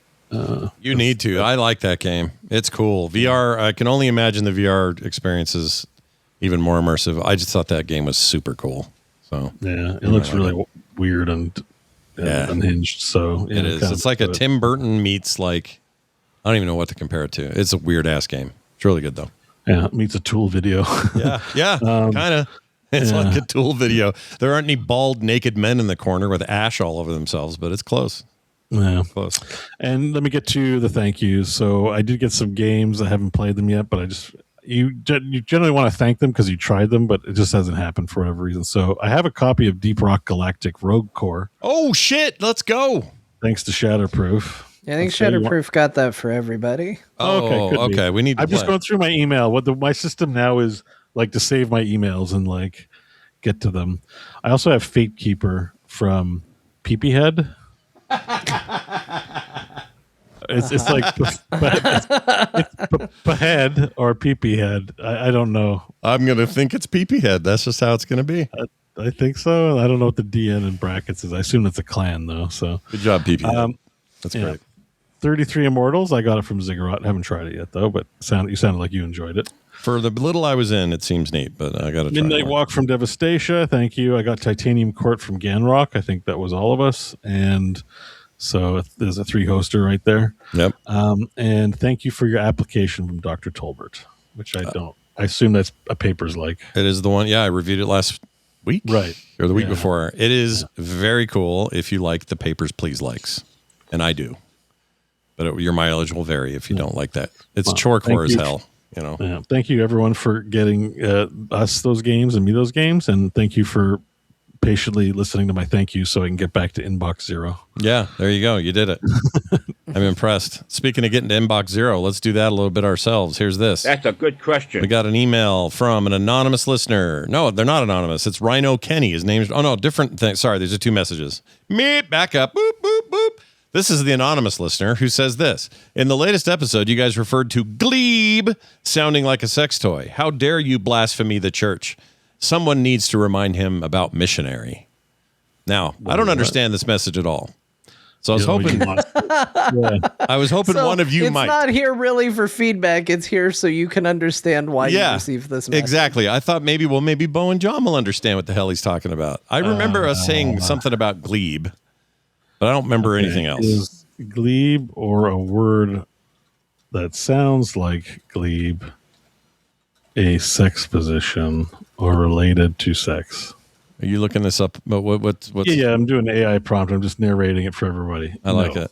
The answer is no. The answer is There's a bunch no. more stuff, but it's just no. All right, glebe. It says, if you're looking for specific sex positions, widely used terminology generally includes the eagle, the pretzel, and the spork. Yeah. Which is also known as scissoring. Scott knows that one. Oh, yeah, I know that one now. That's one he knows. Yep, I finally got one. Where No, the I don't penetrating understand this partner email lies with either. an angle below their partner, intertwine their legs. Oh, my gosh. Thank you. Thanks Thank a you, lot, AI. Jeez. Yeah. My independent research said glebe had something to do with like a glass bong. Oh. That was what Like- but I don't know what that has to do with the church or missionary. Yeah, I don't know what Where that do is you at all. Blasphemy the church. Someone needs to remind him about missionary. Let's see, he's talking about the Well, church. Scott, let me effectively. remind you about missionary. Remind It's me. the most tried and true method. Sex know. positions. Yeah. It is, dude. Why That's is the Why do one. they call it that? I just don't understand how it relates to missionaries. I think the idea was back in the day, if you said it was the missionary position, it was the most innocent of positions. It was like the most get the job done, get in, get out. You're pregnant. You're, welcome your 10th kid to the brood. That kind of thing. yeah. It was popularized by Alfred Kinsey, isn't it? He's a sex guy. Yeah, the Kinsey method guy. Missionary position, 1948 book, Sexual Behavior in the Human Male. He coined the phrase based on a misunderstanding of anthropologist Bronislaw Malinowski's 1920 field notes from Millennia. What is this, Elden Ring? An enduring urban legend that the position was taught by Christian missionaries to indigenous populations. Oh, really? Okay, well, that goes deeper than I thought, so to speak.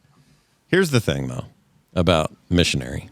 But apparently it was to teach people sex ed and that it was the proper and civilized way to do it, broadly speaking. Thus by missionaries to native and indigenous populations. But I think it still works as like boring is the idea because missionaries would do it, Well, I think they teach people to do it. I don't think they were actually banging. Like, where it's like, imagine John was going to teach Michael Jordan basketball, right? You're going to teach you a new thing. I would pay money. That's like missionaries teaching like indigenous peoples about sex. They're like, indigenous people are like, these white guys know we've been banging for like thousands of years, right? Like, why are they teaching us this shit? It's very weird that you would come into any civilization and say, we know how to do it right. But there's a They've civilized clearly figured way of it doing out at some point. Yeah, they know what they're like, doing. I think that's like the trope where it's just like, if you're a missionary, you're like, civilized people have sex this way. Meanwhile, the actual civilized people are having debauchery orgies, right? It's just like, it's a picture of reality according to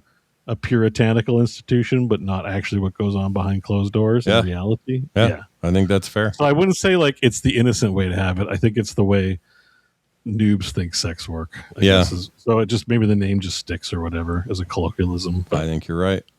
I think we should call it something else. I'll think about what a name might be. masonry position. Why? Oh, we can like brand masonry. I don't know. It just was so close. I thought I'd say it. Okay, how about hold on. It's kind of hard. I mean, it's actually hard. It's actually hard. Did you know, by the way, that Liam Neeson played Kinsey in the movie about him?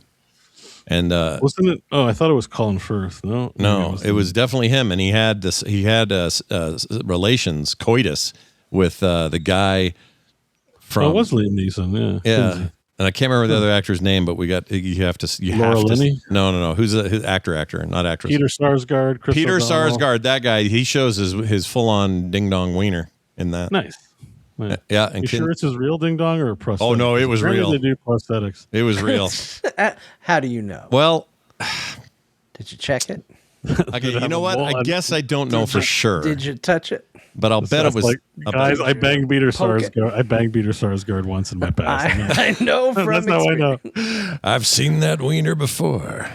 That wiener's unmistakable. Well, thanks for the Glebe email. We got one from Rhino Kenny who says, just dropped my phone in chaotic excitement, opening the Steam Machine Wish release email. Yes, expensive. Compared to other pre-built options I'm looking at online, a slight deal in 2026, he says.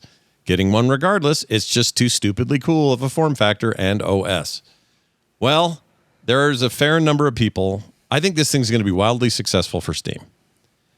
A lot of people are like cool with it. Retail for the price. It's expensive. Wait a minute though, because I want a live follow up. Because Rhino Kenny is in the chat, aren't you? Aren't you in the chat, Rhino? And weren't you asking about my doghouse build? Did you actually pull the trigger on this, or are you? Maybe you had some thoughts. Are you still shopping around, or am I mixing up who asked what? He might be having thoughts after. I get asked a lot of questions over the course of a core, but I don't see him in the chat. Okay, it was here earlier, I think. But well, Rhino Kenny, get with us and let us know. Did you change your mind? Did you? Yeah. Did you end up doing the Steam Machine? Did you do something else? Yeah, I went and looked. Apparently, there are a ton of Steam Machine-like things that you can get for like $600, $700 with like similar performance that are all in one little boxes. Install whatever OS you want. Do whatever you want. I haven't really dug that deep, but it's kind of a known thing. What they're making is another one of these, really. It's just a branded thing from Steam and, Interesting. Tiny. Yeah. So I don't know. It's going to be weird. I guess Rhino had said in the chat that because the build I got right before everything got expensive is in our Discord. So for anybody that's curious, it is pinned in the core Discord. But I guess he looked to see what it would cost for my build now. Because everything's gone up, and that my computer is now $5,000. Oh my gosh! Oh shit! A lot more than I spent for it. Yeah, that sounds right though. It's all gone. I want to do that now too. Yeah, do it. Figure out what your stuff is worth. That's cool. I want to do that. Part picker. Yeah. I bet you could come up. I'll bet it's a sizable increase. I know that this SSD drive I'm looking at right now as it blinks because this is where I'm recording video. That thing, when I got it for $300, which seemed high even then, that's like $1,000 right there now. Like that's where these things have gone. Yeah, it sucks. It's expensive. Sucks. That's but crazy. if you all want to go to they're not. I don't think they're sponsoring this episode. But Doghouse Systems is who built mine, and I do believe you can even say, "I want the build that John got," and they have it. They will have it there. Yep. And they'll tell you the John Jagger build. Yeah, and they'll tell you where that price is now. But you will not be paying what I paid for it. No. Oh my God. I got in at the perfect moment. Yeah. I think my storage might be like over 2 or 3x what I paid for it. You know what I mean? Oh yeah, easily. The SSDs are crazy high right now of all sizes. Yeah, I'm trying to do it quickly because I realize we're at the end of the show, but I'm like, I must know. You must know. Find out. Yeah, you must find out. Where's my about page? This is for science. And we must fulfill our need for scientific I just need to know. knowledge. I have I didn't write it. I guess why would I write that? Yeah, I didn't write the brand down. Okay, whatever. It's fine. Yeah. I'm just doing a ballpark here. Sorry, everybody. No, my video card's definitely gone down in price though, for sure. Oh, the card has gone down? Yeah, I've only got a 3060. No one gives a shit about those. My 4090 I think it's kind of flat. Like it's weird that the video cards don't seem to be suffering the fate. I guess RAM and they had their moment. Yeah. We don't need them anymore. They've already increased. Yeah. Oh, it's the RAM. The RAM is. Oh yeah, the RAM will eat your soul. Yeah, I don't remember precisely what RAM I have, but Kingston Fury. Okay. DDR5 probably. DDR4 actually. 4. Okay. I got 64 gig. Whoa! How much? It's 1,000 minimum. Yeah. What is it? It's some for 2,000. Well, that's 128. I don't know. These look like mine. Like $1,042 Canadian. What'd you pay? Holy shit! What'd you pay for yours? Not bad. Not bad. There's no. It's got to be like 500 or lower. In fact, I think DDR4 was Oh, that's why it's DDR5. I got to go specify the right kind. Yeah. Still though, Still expensive. For 64 gigs of DDR5 is $1,000 is cracked. That's cracked. Yeah, no. I mean, it was like what, $30 to $50 a stick. No, DDR4 still okay. It's not as crazy. The cheapest I see is 800 to 1,000. Like the range is 800 to 1,000. That's still a lot. It's a lot. That's crazy. And no, the one I have, I see pictured is 1,030. It's basically the same price as DDR5. Jeez. That's wild. Yeah. So I'm already like hitting over, but like I've only put a couple pieces in, like CPU, cooler, RAM, SSD, and the graphics card, and I'm already over, I think, pretty much my baseline, like 2,300. Because with taxes in, I think I ran about 2,000 to 2,100, and that's like with my own case, which is another, like I think I bought I have a Leon Lee. It was like minimum 200, no power supply, and no motherboard. The motherboard too. I mean, yeah, it's definitely more expensive, but not as dramatic as John's is apparently 5,000. But I assume that's because you have a pretty good video card, right? Yeah. John's got a great card, 50 something, right? Do you get 5080, I 5080? Oh yeah. I mean, 5080 is almost as much as my baseline expenses. That's how much I made in 2021.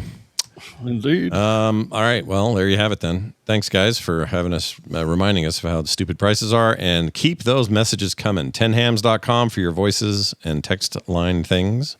If you want to email us, show at core.show. Core shit at Core shit.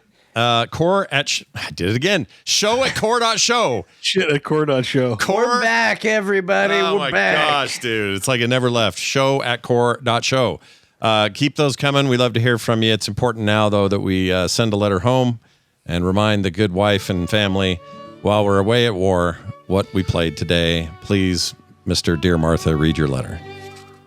My dearest Martha, in these trying times where the future of video games are uncertain, it's important to remember the games we've already played, and thus the games we've talked about on this episode of Core. They were as follows: Stellar Blade, Moonlighter 2, Titanium Court, Sea of Stars, Final Fantasy VII Remake, 33 Immortals, and Supermarket Simulator. John played The Adventures of Elliot, the Millennium Tales, Meccha Chameleon, Astro Bot. He did not play EverQuest Legends, but he talked about it. Bo played Elden Ring Nightreign. He also played, it's in tiny, so I almost missed it. Maybe you almost missed it too, Martha. Funny thing about little fonts. Easily missed. Star Trek Infection VR. There you go. Well, I'm glad Yours you didn't in miss this it. life and the next. I need better glasses. 69. Hey, well done. That went great. I thought he was going to say .com again. Yeah, I almost said .com again. Dot was the best part. Why is there a dot in everything? I don't is know. Dot something with Scott today. I don't know. Every punchline that is like, I feel a little broken. 69. I feel a little broken. I don't know what's wrong with me, but I do know this. We're going to be back next week doing it again. If you guys like core, great. Also, you should get some stuff midweek too. John's got a special going up for you supporters, and more video coming our way as well. Go play some games, everybody. Let's have some fun during these dark times. All right, let's wallow in our hobby while things burn around next to us. In some cases, literally. That's going to do it for us. For me, for John, and for Bo. We'll see you next time.